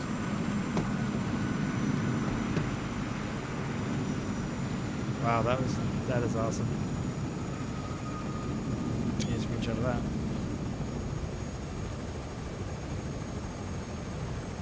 Wonder who that was. I don't know if that's game traffic or if it's. Oh, that's the sim rate selector. I forgot I had that installed. Plugin. Yeah, I don't know if that's multiplayer or AI. So let's end the flight there. Now I'll check my settings as well real quick to see if we have a multiplayer on. That's not what I want. Settings. Sorry, remember where all this is? Online. Real-time online. Multiplayer is on, okay. Turn that on. Haven't played in months. Has the game gotten better? It seems to have gotten better, but it still crashed on us, so I'm not sure. I haven't had many in-game bugs, but obviously a crash is still pretty important. So let's switch over to. I have on my sheet an A321 for this flight. I didn't think the 321 was in here. Oh, it is. Right. Okay. I thought it was just a 320. So let's go ahead and get in the A321. Let's check out what livery we're going to go with it. Yeah, Air New Zealand on there right now. You know what? I'm going to do Frontier.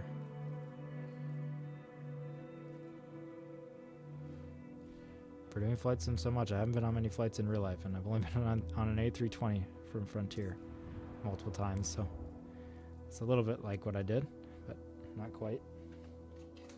In fact, I still got the, let me plug the yoke back in here. Let the camera turn back on. I got the Frontier wings right here. Oops. So I should be able to fly this. We'll see. I haven't flown an A321 in this game yet. Obviously, it's very similar to an A320, but still is a different aircraft. So it'll be new. Let's go to new here. Let's move the little "we are here" thing on the spreadsheet down. Again, the spreadsheet's link in the description to it. You can see all the flights that we've done and what is planned. All right, we are at Yellowstone Regional Airport now, actually. Never mind. So we were at Bozeman, Yellowstone, then Yellowstone. And then now we are at Yellowstone Regional. So now we are flying from there to Rapid City Regional. Leaving Yellowstone behind. So let's pull up this CSG. And let's go, we're at KCOD. And we're flying to KRAP. KRAP. The A321. It's probably going to be pretty easy to find, but let's see. Is that a Neo? No, I don't think so. A321-200. Let's generate the flight.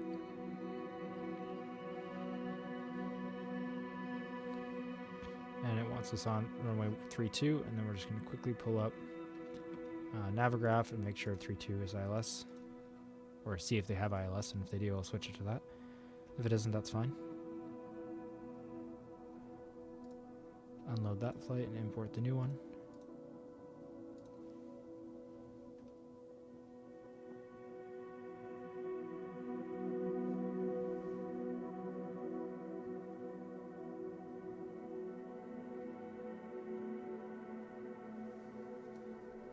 All right, let's see. Sorry, I was just answering a text there. Let's go to approach. And there's ILS for runway 32. Perfect. And that is what we have planned is 3-2. Alright, so let's go ahead and import that into the game. We don't need to change the runway. And zoom into the route. It's quite a long route from the end of Yellowstone, which was here. Flew over atop with the helicopter right there.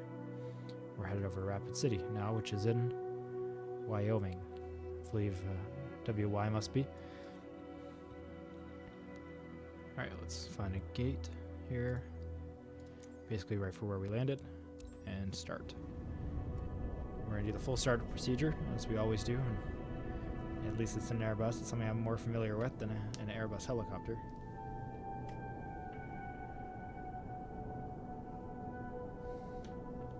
Again, I appreciate all of you joining. Really do like having you here. Oh, it's been interesting. Unless you just join while we're in the menu, then of course it isn't, but we'll be back in the air soon. If you haven't seen the full how to set up a flight from SimBrief onwards, then at least you're seeing that here. It's a bit of a small airport for an A321, but looks like it is going to work. Is there already truck simulation integration with this game? That would be fantastic if there was. Full-size US truck sim. 1-to-1. My gosh. Someday. Someday. I'm going to be playing truck sim soon though, Bubba, so you better be ready. I don't care if you've been doing it much recently, I don't know. But you got to do it with me, so. Missed you guys. Missed playing with you guys. Look at that beauty. Something I know how to operate. It's so crazy. I can fly this better than I can fly a helicopter. I mean, they are complicated, obviously, but just funny because of the scale. It's so much smaller. I still can't fly it. Alright, let's, the GPU is hooked up. So let's go ahead and turn our batteries on. Again, I haven't done this in a long time, so it's still not going to be, like, fresh on my mind, but I should be able to figure it out pretty easily.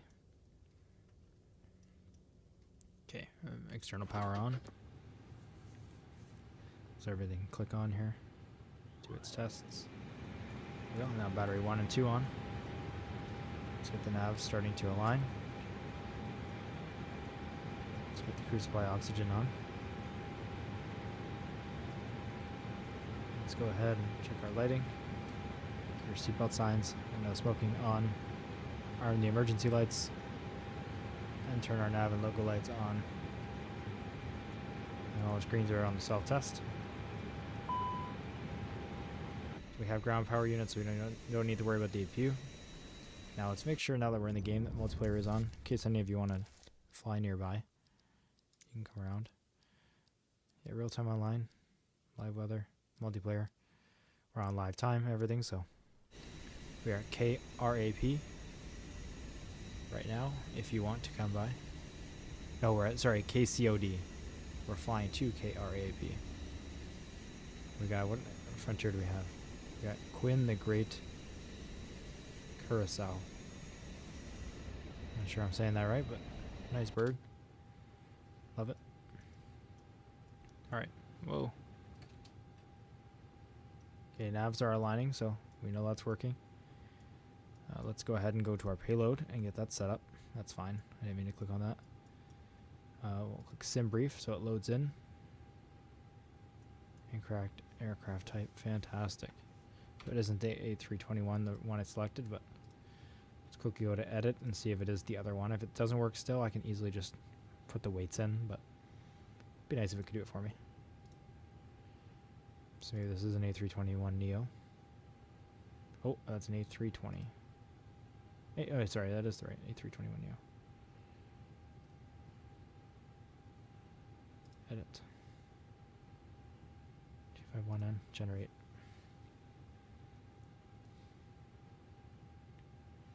Make sure that still is the same. Yeah, 32, import that route. Welcome everyone who's joined, by the way. I appreciate it. We're just starting our startup here. There we go. SimBrief, so the weights are in there, and apply the load. And we'll just do instance. So the payload and passengers are and fuel is all loaded here. What else do we need to do on here? Done this in a while. Let's make sure our settings are set for rotor controls. Tiller is on yes, perfect. Okay. Stay on the dashboard for now. Let's enter our flight plan into the MCU. Gotta remember how to do all this too. So it says align IRS, so we can clear that. We already know it is aligning. Okay, so we need to go to init. Let's request our flight plan. Perfect, it worked. Next page, 0 fuel weight can be entered and block fuel can be entered. Next page. Okay, that's all set up already. Perfect. That's easy. So let's go to our performance page and let's do the calculations over here. Oops, wrong buttons there. I'm using the wrong one to go up and down. There we go, takeoff. So let's sync the conditions. And that synced the runway and everything, right? Yeah, runway 4. calculate. Limitation second segment runway length. Okay. It still is good though, so let's do send to FMS. We have our V speeds here. So we're doing a flex takeoff, I believe. Doesn't need to be a full takeoff. Don't know why our throttles are set all the way up. Let's change that. Okay, so now the V speeds are sent there. You can see them right there. Gotta remember how to insert them. Is it just by pressing that? No. Shoot, how do I actually put them in? Or do I have to type them in still? That's okay. Maybe I don't have to do this. I can't remember the other button though. 133. There we go. And flaps are going to be setting 1. Let's go 1. Boom. There we go. Confirm takeoff data. That's how you put it in. Whoops. I can remember. That's okay. It still worked. Climb phase, cruise phase. It's all good for now. Let's not worry about that. So we've done our initialization. We've done our performance. Is there anything to do in progress? I don't think so. So let's go to the flight plan. Select this and departure. Let's pull up our flight plan. We're departing from runway 22. Didn't that calculate runway 4? Yeah, it did. Good thing I noticed that. Okay. Let's calculate runway 22. So it seems like we have a bit more room, which is good. Send that to the FMS. Our V speeds are different. So let's go back to performance. Confirm that new takeoff data. They're higher actually, so maybe we have less room, but that is the runway we're taking off from. So yeah, I guess we do have more room because we're able to get up to a higher speed. So let's go back now to flight plan. And we're departing from KCOD, departure, runway 22. Oh, it's the same runway on either end. Okay, so it's just the headwind, which is why we're taking off this way. No SIDS, so none. Insert that in. Let's go to our destination. Just KRAP, runway 32, arrival, ILS 32, and insert that. There's no points before that or any no approach that we have to set up. So our FMS is aligned, that's good, but let's go to plan mode. And 20, here we go. Or let's keep it on 10 here. And let's go through our flight plan. Go to the very top, the flight plan. So we'll actually bring it up to 20 here. Okay. So we start at KRAP. No, this is going backwards. That's okay, as long as you see the whole plan. We do have a discontinuity here. Let's just try to clear it. Okay. Let's go all the way to the top. There we go. There's our airport we're taking off from. And step through the plan. And it's all perfect. So let's go back to 10 and let's go to nav. Alright, let's go ahead and contact ATC for clearance. Contact automated weather first for the altimeter. Kilo Charlie Oscar Delta Automated Weather Observation 20000. Make sure we're on live here. Real Wind, time. calm. Live weather. Visibility, 9er. We were Sky not. condition, clear. Temperature, 15C. Dew point, 13C. Altimeter 29er 215. Okay. Easy. Tune traffic. Okay, there's no tower here, Kilo so Charlie Oscar don't need to Delta get clearance. Automated Weather Observation 200. why are we hearing that still? We're just gonna announce our taxi even though we're not Kilo taxiing, Charlie just so it Oscar Delta cancels traffic that out. Airbus, November 89727 I'm gonna go is WX. taxiing to runway 22. Put in KCOD and see if that's right. Because 2992 is standard. I feel like that's not right. Altimeter 3007. So why is that not right? We're on live weather in real time.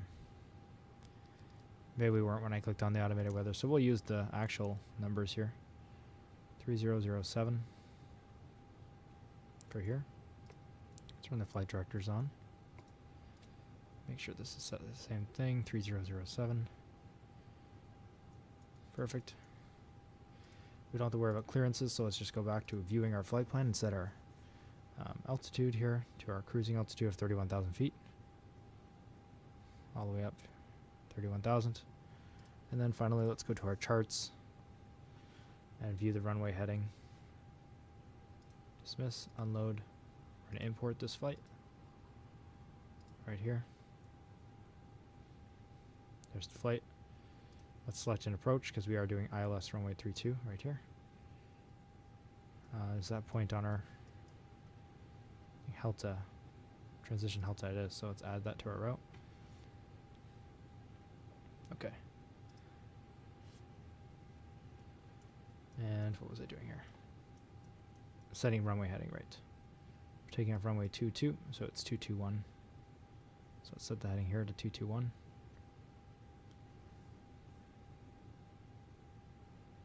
There we go. Okay, I'm going to start up the APU now. Let's start our fuel pumps. We're still on external power. Let's get it ready and then start. Oh, that lagged quite a bit for some reason, but alright, APU screen came up, so that's good. Should be starting up any moment. Let's make sure it's doing something. Flap open, there we go. That looks good.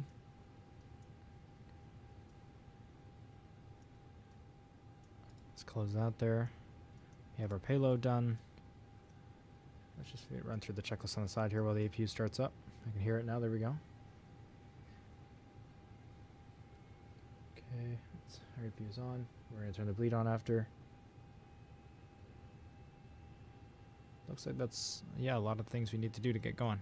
Perfect. Haven't forgot too much. We'll just wait till this is available, and we'll get the ground power unit disconnected and we can start pushback. Let's turn on the airports and constraints, or sorry, airports here. Or we'll do constraints and do the airports on the co-pilot's monitor.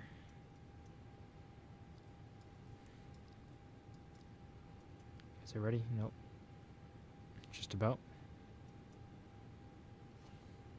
Go outside, you can hear it there. And see it.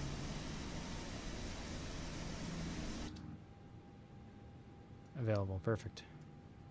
Kilo Charlie So we need to Oscar turn on Delta traffic, generic APU bleed November there. 26 Charlie Throw Alpha, window heat. 1 miles south 5400. Ford inbound to land runway 22. Let's turn our external power off and tell them to disconnect the APU, GPU. There we go. And then we're gonna bring up the pushback manager. We're actually push forward, so maybe we won't need this, but let's do pre-plan here. Maybe they'll do it for us anyway. It's a bit of a tight area to get out of. No, we should be okay. Okay, we're ready to go. Let's start up our beacons. Let's go ahead and get the engines started. Switch it over to start and press engine 2.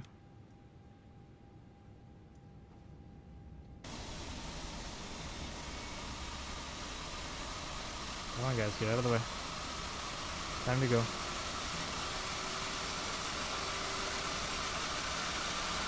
Beacons on. Yeah, that's not what you should be doing right now. Come on, man.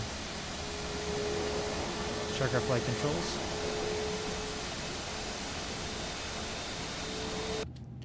I don't see you working there. Let me actually make sure joystick's moving. Yeah.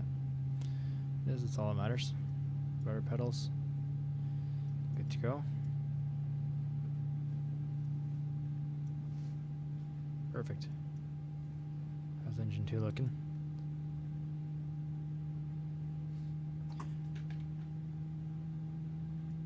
Basically ready to go. So let's start, pull up our airport chart. We'll start up engine 1 as we're taxiing. We only need one. It's a small airport, so it might minimize the damage from our jet blast as well. We're obviously going to taxi to runway 22. Let's put our tablet back where it goes. Right, we can't see it there. It's going to pull up that, so. Man, I missed the A350 having it all built in like that. That's really awesome. Welcome to everyone new who has joined, by the way. I hope you enjoyed that. Just the startup procedure, but we're going to get going now. We're going to have to turn left out of here. that even possible? Such a small airport. Yeah, we gotta somehow maneuver around these planes. That's okay. They can get out of our way. They can move. Yeah, the external view still bugs this out, which is annoying, but there could be an update that I haven't got, so I can't completely blame it, but there might not be as well. Alright, let's go ahead and put our taxi lights on, and parking brake off, and throttle up a little bit.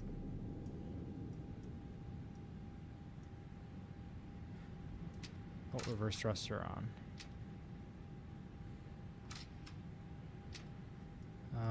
Come on, that's not what I want. Okay, that's at 0.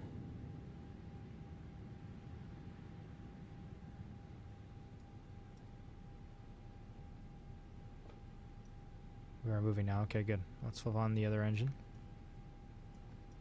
We need to arm the speed brakes, so let's push them forward. Need to set our flaps, so let's set our flaps. And we need to set the auto brake to max. There we go. So most of the takeoff checklist is complete. Let's clear our master caution there.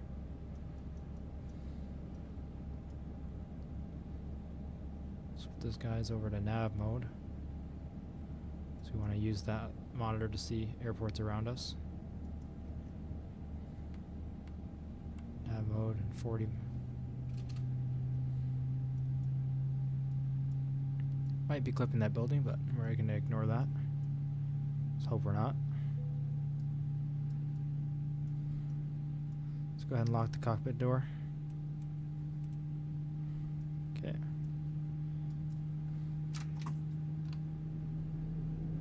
Oh, I just put it in reverse thrust by accident. I'm not used to having the reversers on axis, so when I put the throttle all the way back, it reverse thrusts, which is how Airbuses work, but I'm used to having a button to switch my throttle over to reverse thrust mode. Haven't been in Airbus in a while, so whoops. Luckily I caught it pretty quick so we didn't stop moving. Engine 2 is now available. Let's go ahead and switch the starter mode to just run or off or whatever it's called. It's not on start anymore. Let's turn our strobe lights on.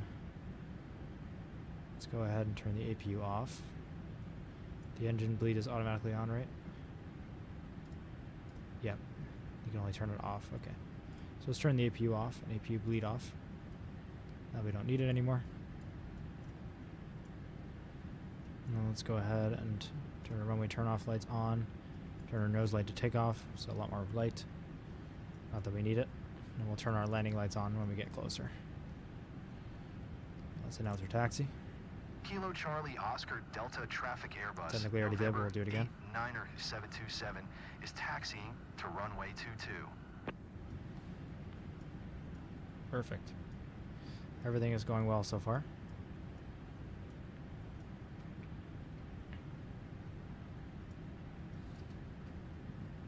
A little large for the airport we're at, but that's not a problem. Flaps are set. Speed brake is armed. Auto brake is on max. Landing lights will come on in a moment. APU is off. Read the rest of the checklist. Probe window heat is on. Autopilot is set up but not activated. Flight directors are on. Flight controls are free and clear. Okay. I think we're set up for takeoff here.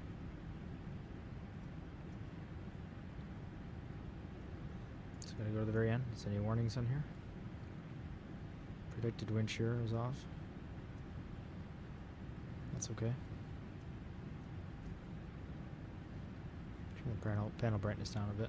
It's not dark or sunny, overly sunny. Turn the lights on here off as well. Don't need that. And here.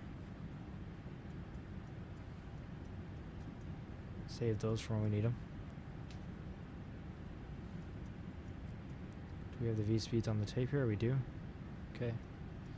Yeah, everything looks good. Feels like I'm missing something, but I don't think so. We're going to change from nav view over to arc. So you just see ahead of us. Obviously our route's behind us, but we're getting to the end of the runway and turning around. We'll have to set autopilot pretty quickly because we're making a turn almost immediately. obviously where we can do the turn ourselves, but yeah, I know we are flying an Airbus with the yoke, a Boeing yoke of all things, but that's okay. No pets? Is that what no wild animals in cargo compartment. Okay, well they're not. We're all good. Got a nice house lived there. Gotta remember we're here for sightseeing. Now our last flight in the Vision Jet, the first flight of the episode, was 65 miles, and then the helicopter flight was 83 miles, and this flight is 233 miles, so definitely much longer, but we're in a much faster aircraft, so that won't be a problem. Now again, instead of setting throttles to 0, I set the reversers. It's okay. So use a little bit of brake here. Stop with the whole short line. And set our parking brake. Let's go ahead and pull up ATC, start our landing lights on. I can't announce takeoff yet, so parking brake's off, and let's roll forward a bit and see if it gives me the option. That's a big plane. I'm used to flying the A320, and this is a little longer than that. Maybe that'll be a big plane for what we filmed this episode.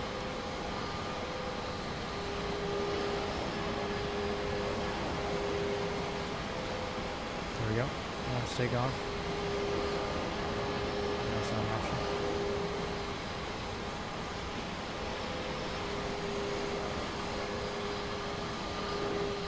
That's okay, I'm not concerned.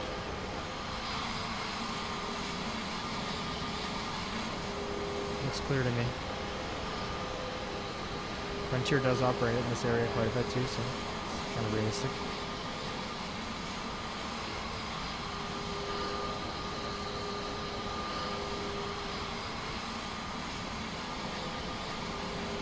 You got the A320 card in Frontier right here. Trading card.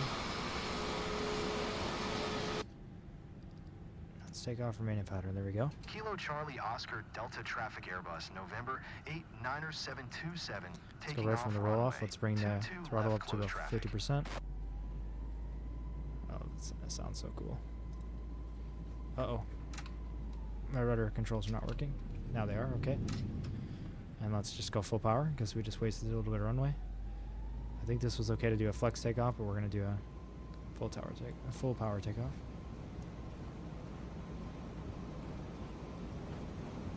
Can't remember what that's called. I'll check the name of it in a second.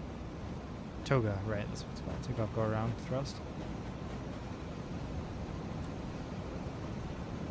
There's V1. And rotate.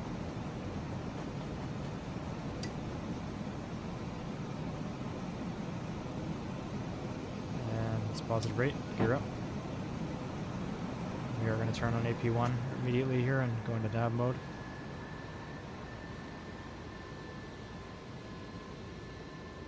Because we have a turn coming up right away.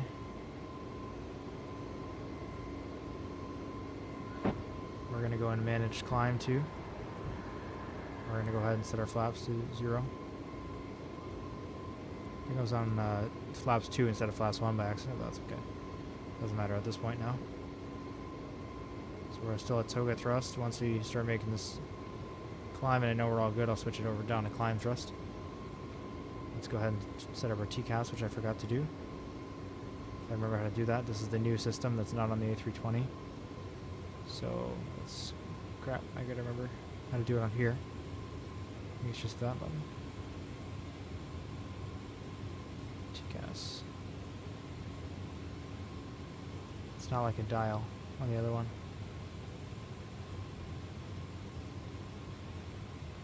I forget how to do it, honestly.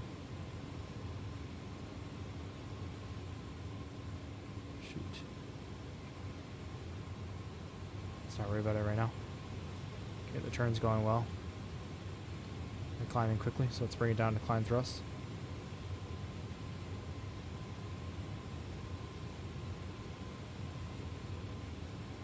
There we go. Should be in the detent.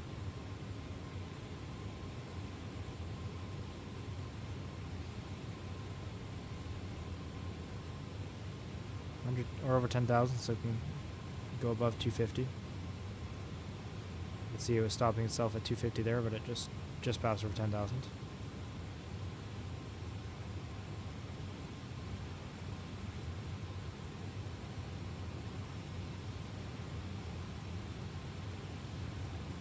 We're way above that, around that turn parameters. That might be because I had too much power, I'm not sure. Maybe it was just too tight of a turn in general to ever make, but we're still obviously going to correct it. It's going to correct itself. So it's all good. And look at the view. It's awesome. We're flying much quicker over to Rapid City. Let's try to figure out the TGAS again. Let's disarm the ground spoilers. We're above 10,000. Let's turn off our landing lights. Runway turn off lights. And nose lights, even though the gear is up, so they won't even be showing.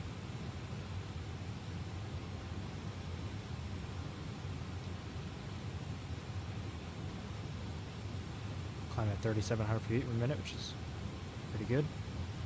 So we're at climb thrust still. Auto throttle is on, so once we get to our elevation, it's going to bring it back for us. Let's bring our sights up to, say, 160, no, 320. I want to be able to see the whole flight. There we go. Once things get within 160, I'll shorten it. This is on nav mode and at 40. Nav mode, there we go. At 40 with airports on, so I can see other airports in my area. If we need to make an emergency landing. I'll set it for 80 because there was no airports otherwise. I like to have that on over there so I can easily see all the airports around us. And this is on constraints, so I can see on the waypoints the speed and elevation constraints. Perfect. Much more flat ahead of us here. We've got mountains in the distance.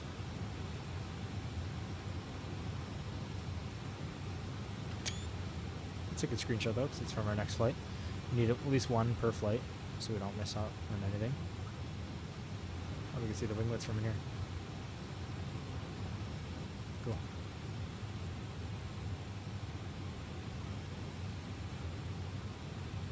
Oh, we're above 18,000, so that's why it was flashing. I was wondering why. Set our QNH to standard here. There we go. I can go ahead and turn our seatbelt signs off here as well. Turn our logo lights off. Our wing lights should come on. Should have already been on. And let's turn our seatbelt signs to just auto, so they'll be off for now. Perfect. Nothing else that I've forgotten? Nope. Everything is operating correctly. Passing through the cloud layer. We're at 20,000.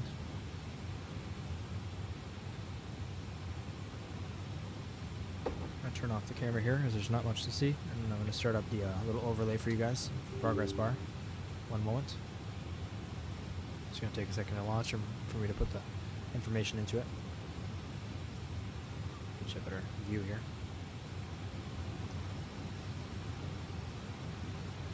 Okay. Today we are flying from KCOD to KRAP.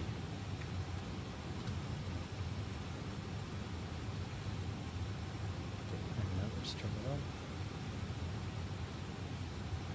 There we go. And we have a progress bar and some flight information.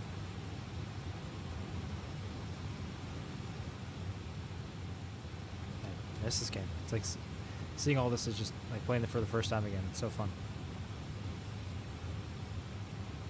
To actually be doing all the things to get us up here and be able to see the real actual world. It's like, that's actually what it looks like right here. With live weather and everything, it's just such a cool thing that we can do. Fascinating. Oh yeah, 271NX, so it is a Neo. 30,000 pounds of thrust per engine, over water equipped. Pretty cool. See, once the next waypoint right there gets in the 160 range, I can turn it down to 160, but otherwise, as you can see, we don't see it. So we'll just wait. That's why it goes so slow on here, because we're at the max range.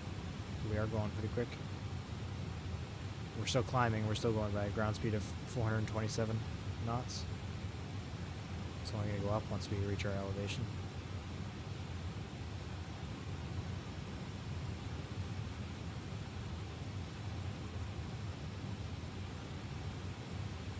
I would like to know how to turn the TCAS on in the system, but I just don't remember. Menu. I can see it right here. Above, below, norm. Okay, but how do I actually do it? TARA. TA standby. TARA. That's what I want. But it's still on standby, and it is grayed out. How do I actually turn that on?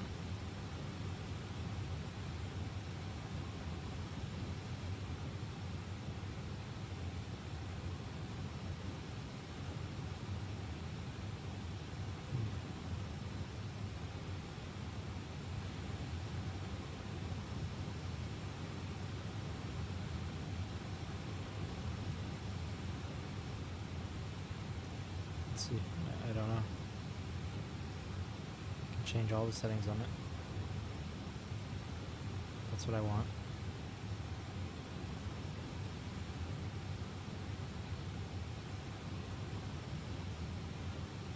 Oh, there we go. TCAS mode. Standby TARA is what I want. So why is that not working? ATC mode? Oh, auto. Okay, it was on standby. There we go. So we're back to VHF. Norm TARA. And it's working. Perfect. So we have our traffic collision avoidance system. That's very helpful. Still have warning of TCAS standby on there, but should go away. Climbing at 1,600 feet a minute still. Still at climb thrust. So we're going up to 31,000. We're at 28,500. So we're almost there. Making some good progress on the flight too as well.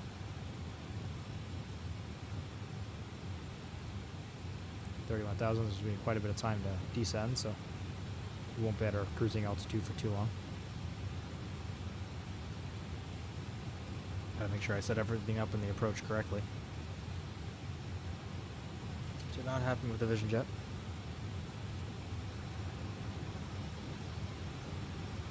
Try to make this a smooth landing.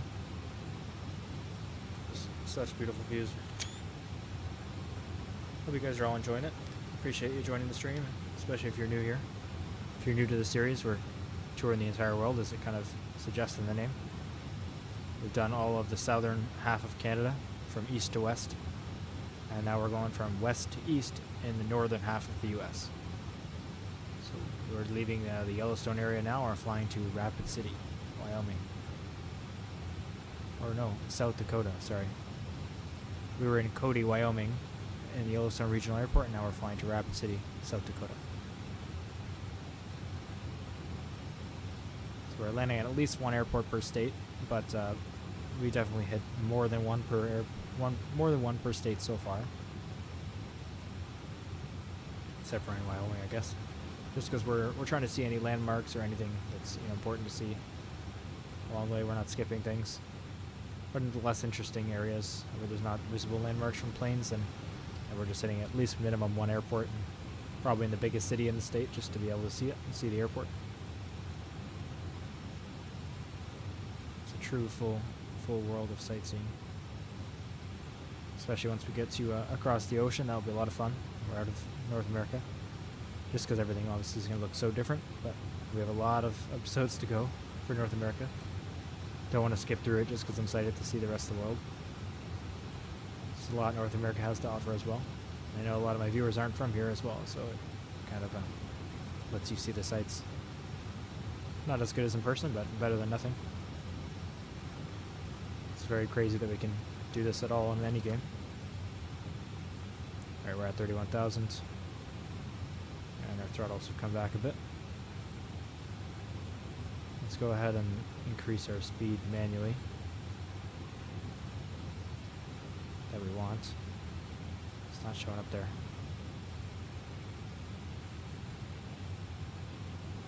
Just below what we're allowed to go up to. There we go. So throttles will come back up to climb. We'll get to that speed. Just gonna knock some time off our flight. Now we're just about in the 160 range here, so I'm gonna bring it down, even though we don't see it yet. We're gonna go ahead and look at our charts. So our next chart will be the ILS for runway 32. We can see we're gonna hit Helta point. We need to be at 5,500. The actual intercept is at 5,000. So let's see. That's at Yavuk. So we can see Helta and Yavuk. Helta is the current point we're going to, I believe. Yes, we are. Right now, we're going to Ruler right now. Never mind, we're going to Ruler. And then to Heltuk. If I look at our overall flight plan, we can see that that's not far apart. Ruler there, and that's Heltuk, and then Yavuk, and the airport. So we need to be at 5,500 right here, but no restrictions for Ruler. We can see if the managed descent works. We'll have it set up so it can do it. I'm not sure, so we'll set it down to 5,000. Now that we're at 31,000, it won't change when we change this. We won't actually descend. So let's set it for 5,000. And we'll hope the managed descent works. Otherwise, we'll do it manually. There's no problem with that either. So we have a bit of time in our cruise phase, and then we'll need to start worrying about descending. We will go like this.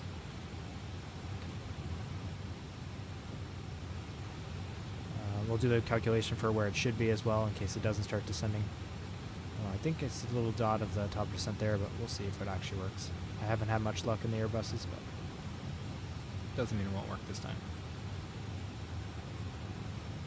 We'll need to set up some stuff in performance and stuff. We'll do that right after I'm back. I'm just going to head to the washroom real quick. So I'm going to set you up for a nice view at the front window. Or let's maybe go in the back. Oh, we'll get the Frontier seats. That's cool. Premium economy and then economy. Just all of them too, just a little different. Super nice. Good touch. There's the little triangles to show the front and the back of the wing, so I know if I go to the seat, it's the front of the wing. Come on, I want to get a better view than that. A little closer to the window. Okay, I'll leave you right here. I'll be right back, guys. Thank you for watching. I appreciate you joining.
Alright, I'm back, everyone. Appreciate you sticking around.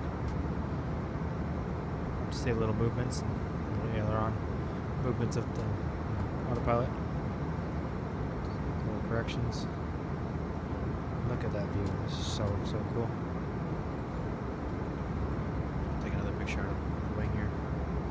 There we go. Let's bring us back to the cockpit. Let's go ahead and go back to managed speed, not intercepted speed, where it wants to actually be at. It's going to bring the power down a little bit and slow us down. Because obviously there's some constraints for speed later on and deceleration speeds, and I wanted to have full control. Just was able to speed up our whole flight by doing that a little bit. I didn't put the cost index anywhere in there, so actually I think that would have showed up automatically when we did the init request. It's telling me to check the destination data, which is true. I haven't done that yet, and set managed speed, which I did. So let's go to cruise, next phase, descent. We want the approach, so let's pull up our tablets. Let's go to SimBrief and WX. And we get the airport code again that we're going to, KRAP, right? KRAP, search. Altimeter is 3007. Same as where we took off from. Boom. Configuration, landing 3. Configuration 3, okay. Full, does that mean we have to be in flaps 3? I think so. That's pretty normal, actually. So weather, let's see. 16 degrees. Wind, let's see. 0 wind, okay. I just do 0 at 0 like that. Yep. Nice, so the destination data is in correctly. Perfect. Let's do quick calculations for where we need to actually go down in case it's not going to descend on its own. We go to not there, charts. I don't know how to do this. So how long do we have until Delta?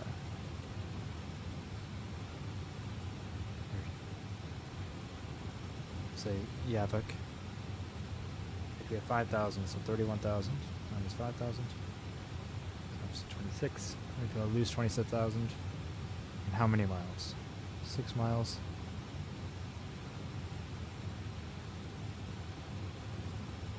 Don't know how many miles is in between there.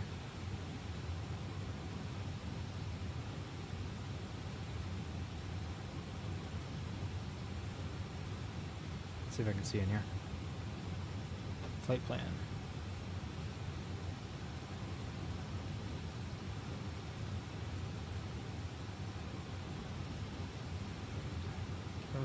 Never remember where to see the distance here.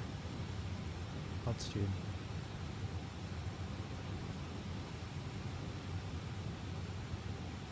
Let's see progress.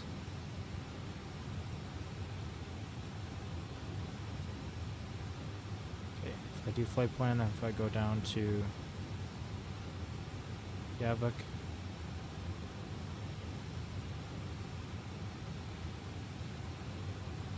Sorry, that's not what I want. I gotta figure out how to do this again. If I type it in. Y-A-V-U-C.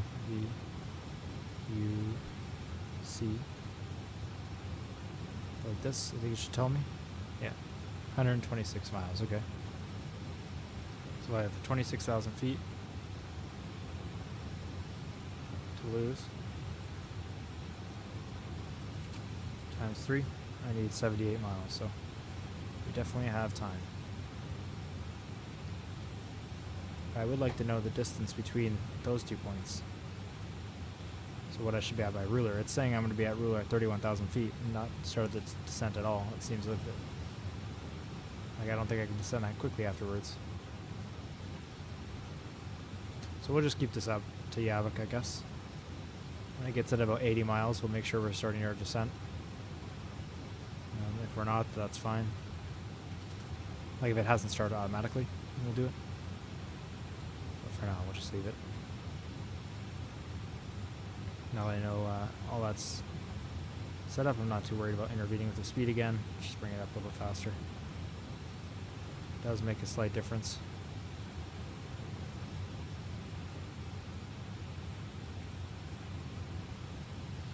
Not worried about fuel, anyways.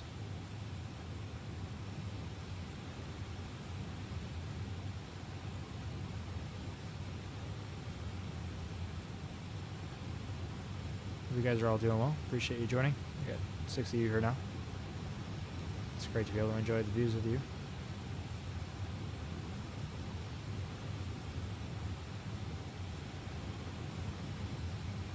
Okay. Let's zoom this in again to 80 miles. Can't see anything actually. Where's 80 on here? Oh, it's back there. I think that diamond is top of descent, so maybe we can actually wait to ruler. I guess we're so zoomed out it doesn't look like it. But that actually is a good amount of room. So there's 40 miles between those two lines. No, that's not enough though. That's like maybe 20 miles. And again, I need 80 to descend, so.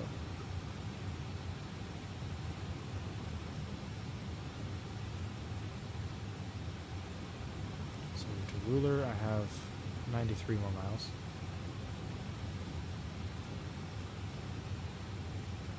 So if I do 108 minus 93, you get 15 miles. So that distance is 15.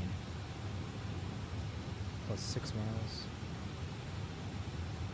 Sorry, I'm doing random math here. But just trying to figure out from Yavuk to ruler, which is the next point. There's 21 miles. And 80 to descend. So if I do 80 minus 21, more 59 miles from ruler is when we need to start our descent. And there's no diamond there, so I think it's not going to start unless that's ruler and that's the top of descent diamond. I can't tell. That's not 50 miles, so definitely not actually.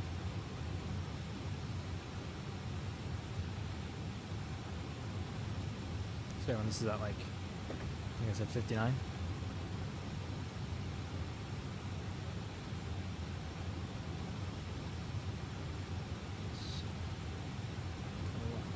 So 57 to 59 miles. So I'm rusty at figuring that out. It's been a while.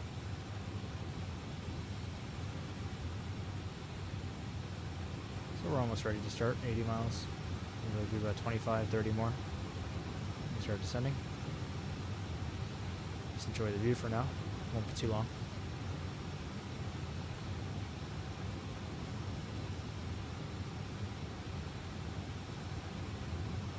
Nice big lake over there.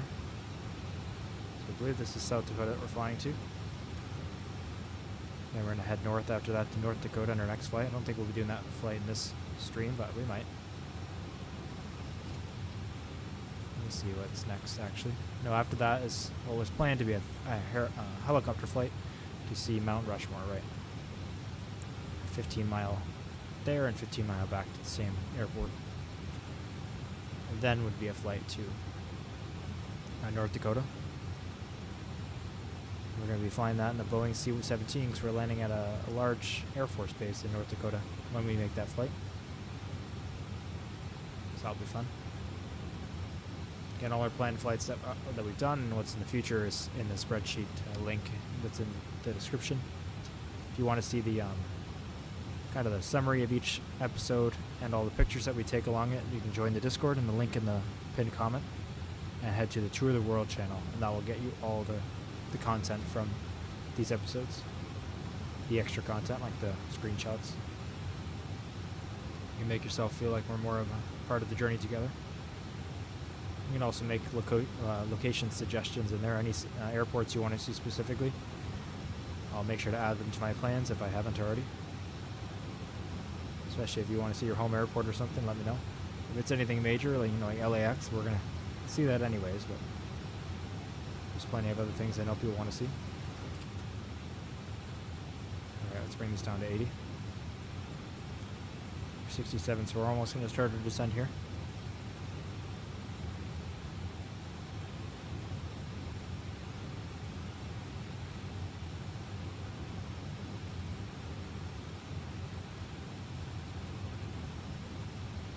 Once it says 63 miles, I'm going to bring our speed back to managed.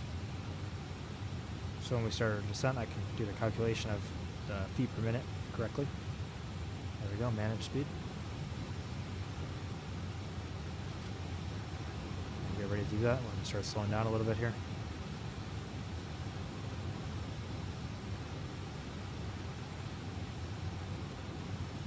You can hear the engine throttling down a bit.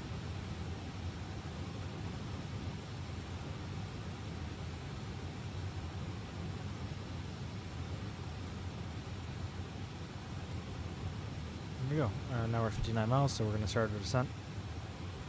So let's go ahead and so we can start right away. Well, that's not what I want to do. Let's go minus 1,000 feet a minute, 1,500 feet a minute, and now let's do our calculation. So that will start us off, so we're not missing our point here. 57 miles is the minimum to actually do a 3% slope, so I'm glad we started going down. Okay, so our ground speed is 444. Times that by 5 and you get 2,200. So we need to be going down at minus 2,200. It's 2,220, so I'm going to do 2,300 so we don't overshoot. And luckily our auto throttle is managing the engines correctly, so we're not speeding up.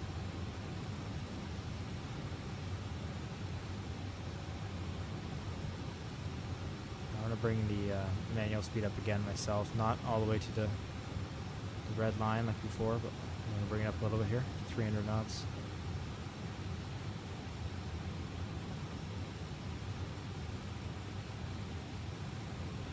Now that our ground speed is slowed down a bit to 440 times 5, it's exactly 2,200, so we'll keep it at 2,300 for now. Obviously speeding this up means the vertical speed needs to be higher as well.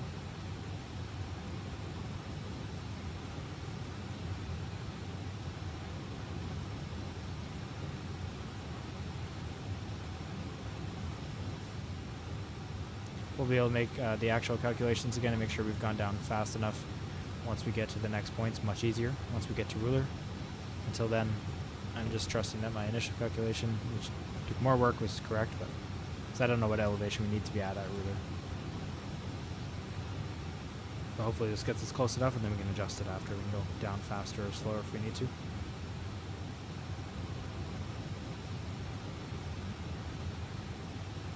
This should be just fine.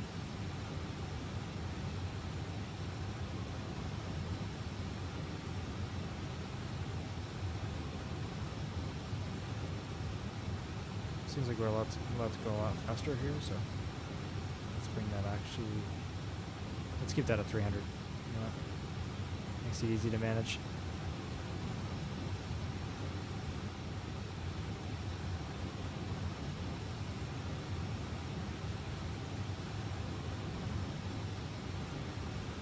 Let's bring it up to our current speed, whatever that is.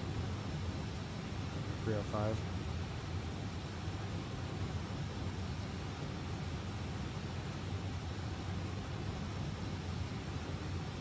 We're about 60 miles from the airport now. We'll start breaking through the cloud cover soon. Once we hit 18,000, we'll need to set our altimeter, which is going to go to 3007. Let's just set that in advance. I can't do that in this plane. Right.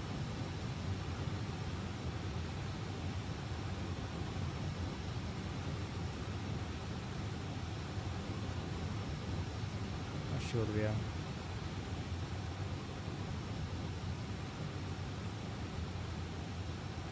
Actually going down. I mean, it is, but I don't know if it's loading like that.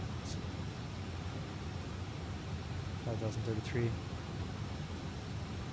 Doesn't seem like it is. I guess that's just a button if I do apply load. That was our initial setup. Never mind. We're not actually at that live gross weight. There we go. So it is dropping.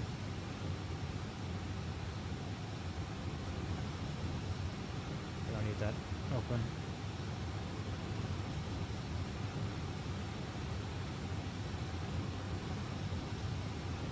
We are going slower. Ground speed goes through 430 times 5. It's 2,100. So let's just go down to 2,200 here. Just go down a little slower.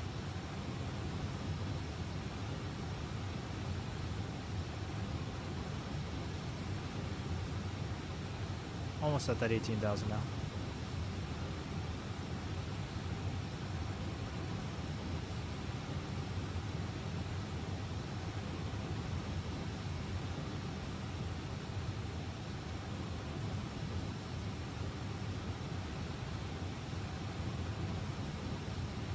By the time we are at ruler, I will change it back to managed speed, so we're going a little slower.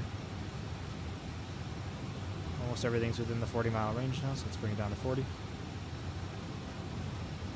Since we're lower, let's bring the airport screen that shows us airports around us down to 40 as well.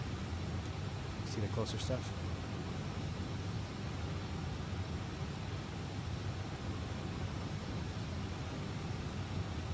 At this point, if we had an emergency, we'd be able to make it to that airport there, or maybe even we could fly to the airport we're planning to go to.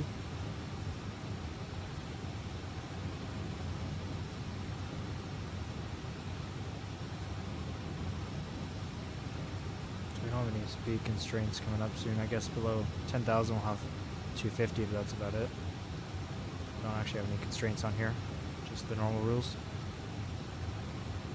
We're at 18,000 any second here.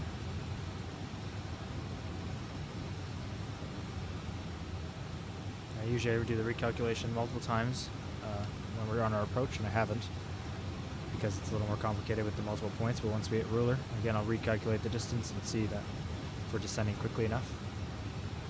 We'll know. There's 18,000. Let's go ahead and go off of standard 3007. It's already set there, which is convenient. Let's hit that side as well. So that was the altimeter when we left as well.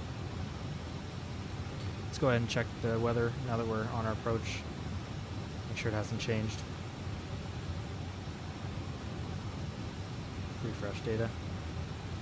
So it's still 3007, no wind, still 16 degrees, so we're looking good.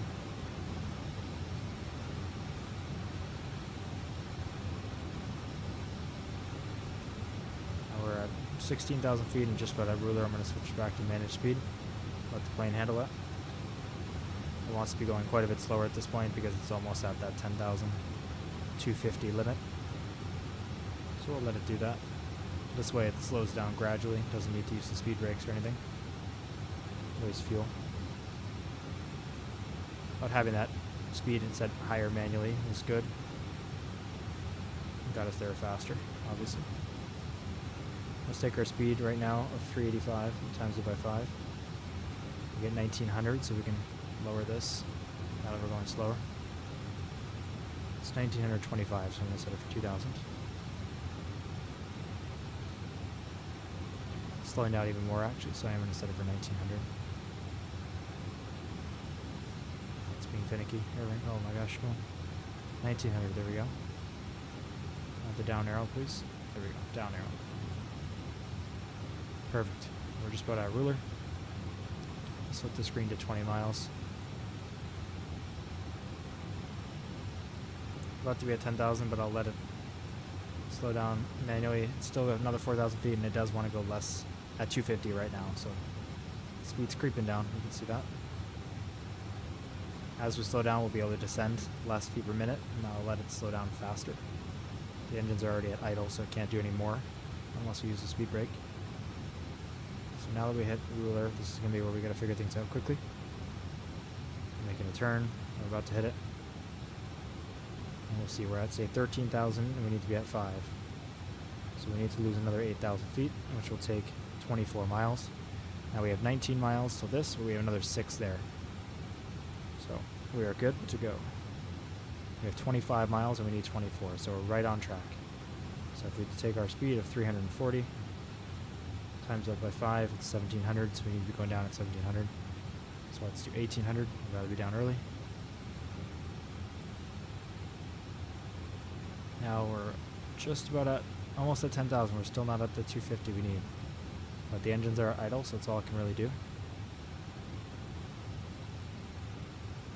Change that from 1900 to 1800 means we're obviously going down less fast. So that'll help our speed bleed off a little bit. It's not a big change, but it helps. If we're at 10,500 and not at 250, I'll use a bit of speed brake, but I'd rather go over speed a little bit actually. Not waste our fuel. We don't need it. Yeah, we can see we're entering our chart here now. Things are getting a lot more serious.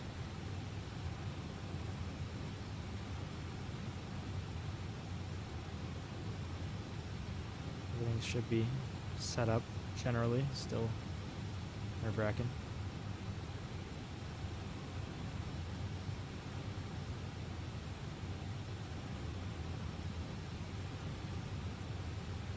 Once we hit 10,000, we'll do a couple more things here. Speed is 314 times 5, so we need to be going at 1500. So let's change it to 16. So we can do that. It's going to help the speed bleed off too. About 10,000, we're a little over speed, but it's like you can see the speed's bleeding down. So that's good. Let's go ahead and turn our landing lights on. And our landing gear is not down, we'll turn it on as well. All of it. Seatbelt signs should have already been turned on, but they were on auto, so that's okay. But we'll make sure they're on by switching them manually to on. Still descending at a good speed. Let's set our first setting of flaps. How far are we? Yeah. Let's do our first set of flaps here. We're going over speed for that, but I was hoping they'd help bleed off the speed, but no. We need to do a little more of that first. No flaps.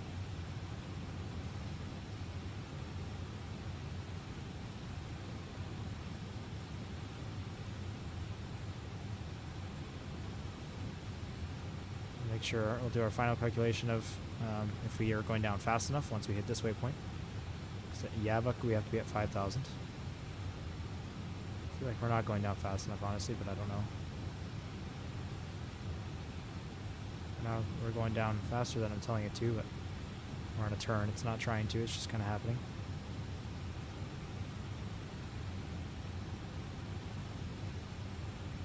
Okay, the managed speed is set way lower now.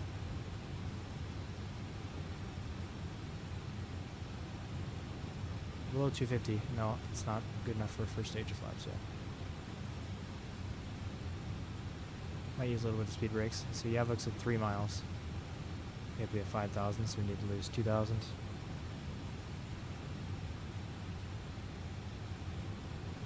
Yeah, we need 6, so we need to be going down faster. 265 times 5 times 1.5. So we need to be going down to about 2,000 feet a minute. To make it in time. Let's put our first stage of flaps now we can. That'll help bleed off our speed really quick. Let's arm the approach. Let's go down faster than that actually. Make sure we get down to 5,000. And we only have 1 mile actually.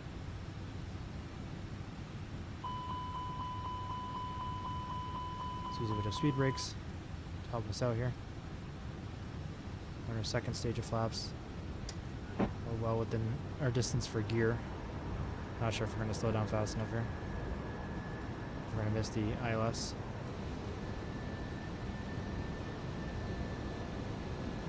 Above the glide slope by quite a bit. What I'm going to do is I'm going to put the gear up and I'm going to flip our heading around here.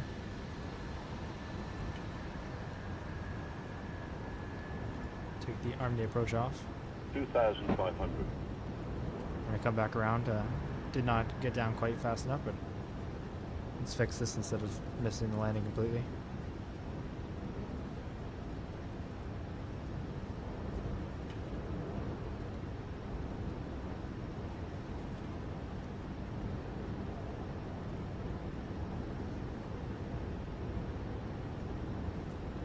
We're at 5,000 now.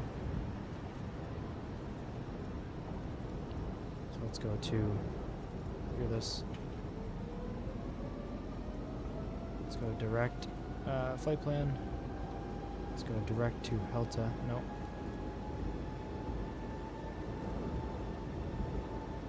Is that what I want? We're still going to Yavuk. Okay, that's fine.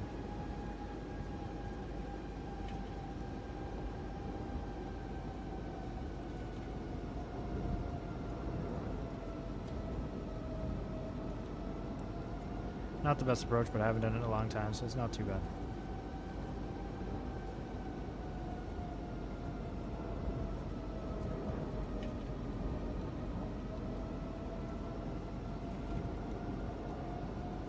Just a small holding circle.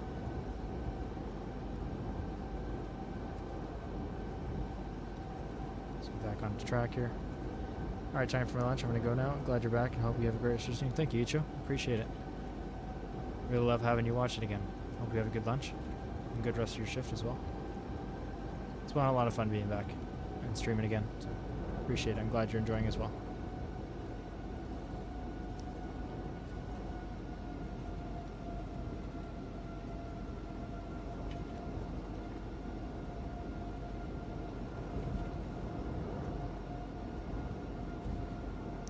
I'll set the direct to Yavok in a moment here to help us finish this turn. There's the airport over there.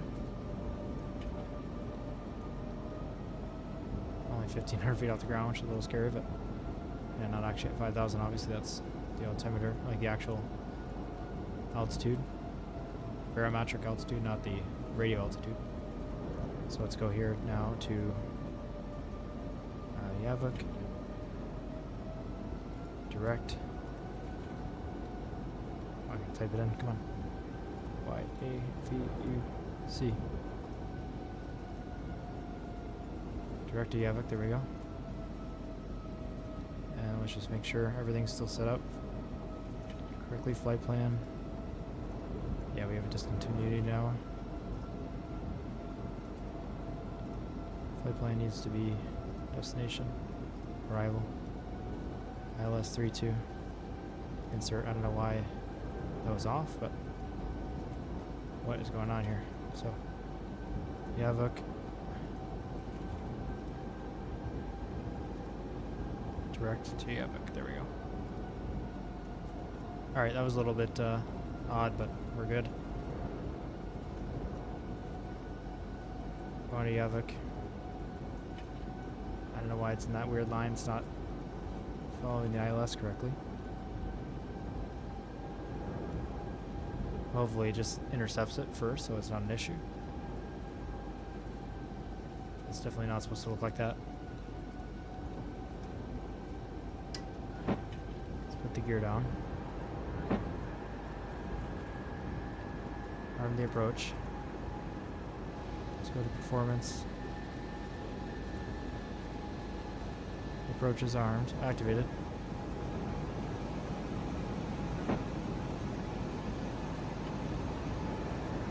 It should be hitting Yavok from a way different angle than that.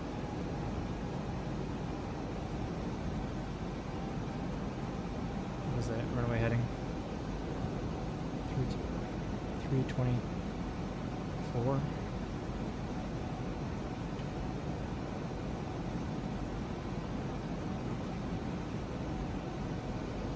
Let's try to do this manually, intercept the ILS. Not sure why it's trying to come around like that. 5,000.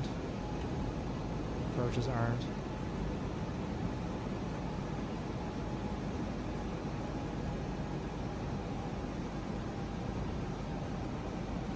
Just pause here. What am I missing here? Press localizer? I think, yeah. That would have been a mistake I did, that's for sure. Managed. Why is it not taking over? I don't see why that's not working. Alright, I don't know. Speed, speed, speed. You're fine. Alright, I guess we're landing it manually. Speed, speed. Speed. Auto throttle, come on. Set for 140. Full flaps. Arm the speed brakes. So it's auto brake to medium. Okay, can we not clear the warning, please? We're doing okay. I don't know why that's still going on. I think it's just because autopilot's off. Oh, sorry about that sound, unfortunately. Can't do much to fix it. 1,000.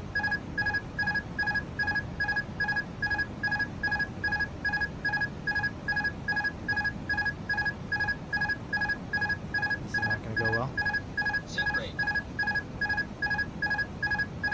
So much for a good setup, I thought. I thought we were all set up good. 400.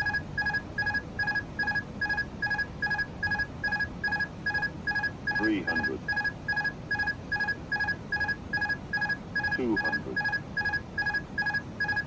Coming in too high as well. 100. 50, 40, 30, 20. Retard. Retard. Retard. Retard. Retard. Retard. Retard. Retard.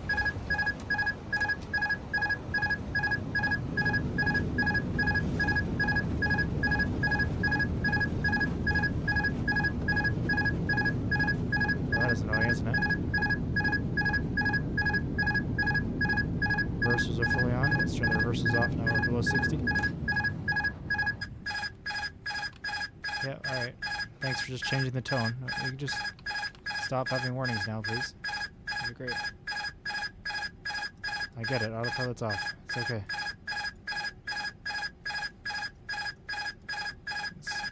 Let's disarm those. Flaps full off. How can we get that to stop? Clear. We can go outside. That's what we can do. Perfect.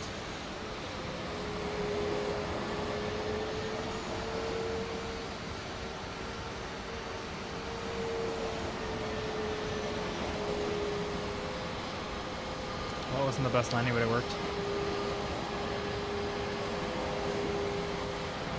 Doesn't like having autopilot turned off like that at the end for some reason. That's why that warning was going off the whole time. Basically telling me that autopilot was off, but I know that. That was intentional. Yeah, floated the runway a bit, but not enough where it mattered. Got the reverse thrust on right away once we hit the ground, and it worked out nicely. Definitely a big plane at this airport. Let's turn our landing lights off. And let's set our nose to taxi, it already is, and let's start our APU. Come on. There we go. APU is starting, so it can take over for power once we stop at the gate. Or wherever we're going to stop here. To find somewhere kind of open.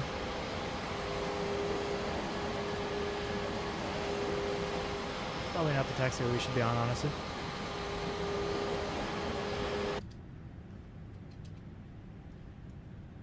We'll go up around here.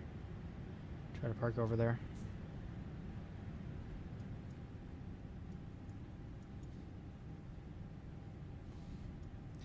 And I want to fly the A350 again after flying this. It's just so much fun. All the sounds are so great. Like I said, I also want to get that CRJ and fly it too.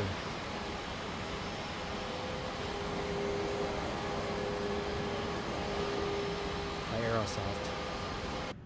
Heard it's a great plane and it'd be perfect for this series. Lots of small flights.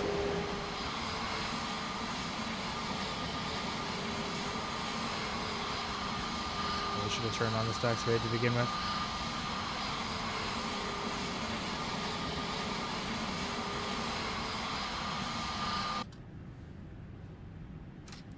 A little faster here. The APU seems like it's almost ready to go. It is available, that's good. Is there any APU bleed on? The window heat can come off.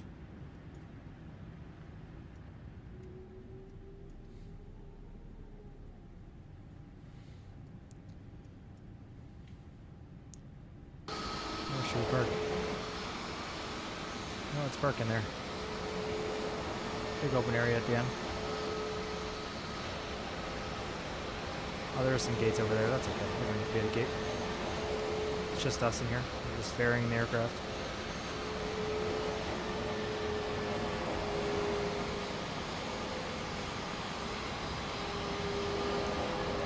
Go out into the public roads.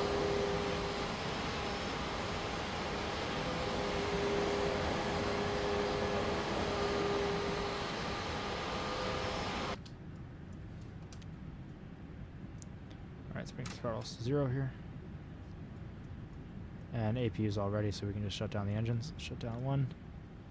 Make sure the APU bleed is on, right? Yep, we're on APU power. Okay, let's shut down the other engine as well.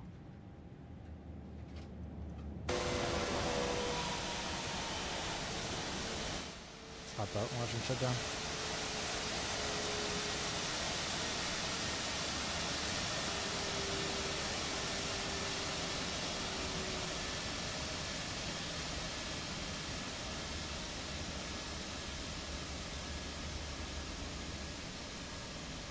Great looking plane. It's a lot of fun. It's a good flight. Went pretty well. Obviously not the best approach with having to go around again like that, but yeah, it worked out at the end. Did a manual landing. Not too bad. Much better than the last manual landing we did on the previous stream after not flying for so long. Alright, let's go ahead and shut down the APU as well. We're not going to go to external power. We're just going to shut completely off here. Let's turn the batteries off. Okay, there goes the plane. Oops, I turned the battery back on. Off. These should all be off as well. Perfect. Alright. We're going to end that flight here, and I think that's where we're going to end the stream for today. At least the Tour of the World stream. I might stream something else later. Not completely sure, but I appreciate you guys joining. We got a good few flights in. We flew, our Vision Jet closer to Yellowstone, and then the helicopter all the way over, which was a lot of fun, trying to figure out how that works, and doing pretty well. And then flying over to Rapid City in South Dakota with the A321, which is our first flight in that plane as well. So I hope you guys enjoyed. Check out the Discord with the pinned comment if you want to join us and chat. And again, at the end of each stream, I put a little message, all the flights that we did and the total distance and our photos. So if you're interested in seeing that, you can join it for that reason as well. So yeah, I appreciate you guys watching. I'll see you in the next stream, whatever that is. Thanks for joining again, Icho, Bubba, Alaska. Even if you're not here and you see it later, I appreciate you guys so much. Staying members for so long and supporting me through a bit of a tough time I had. So yeah, I really do appreciate every single one of you guys and anyone new who's watching as well. Thank you so much. All right, take care.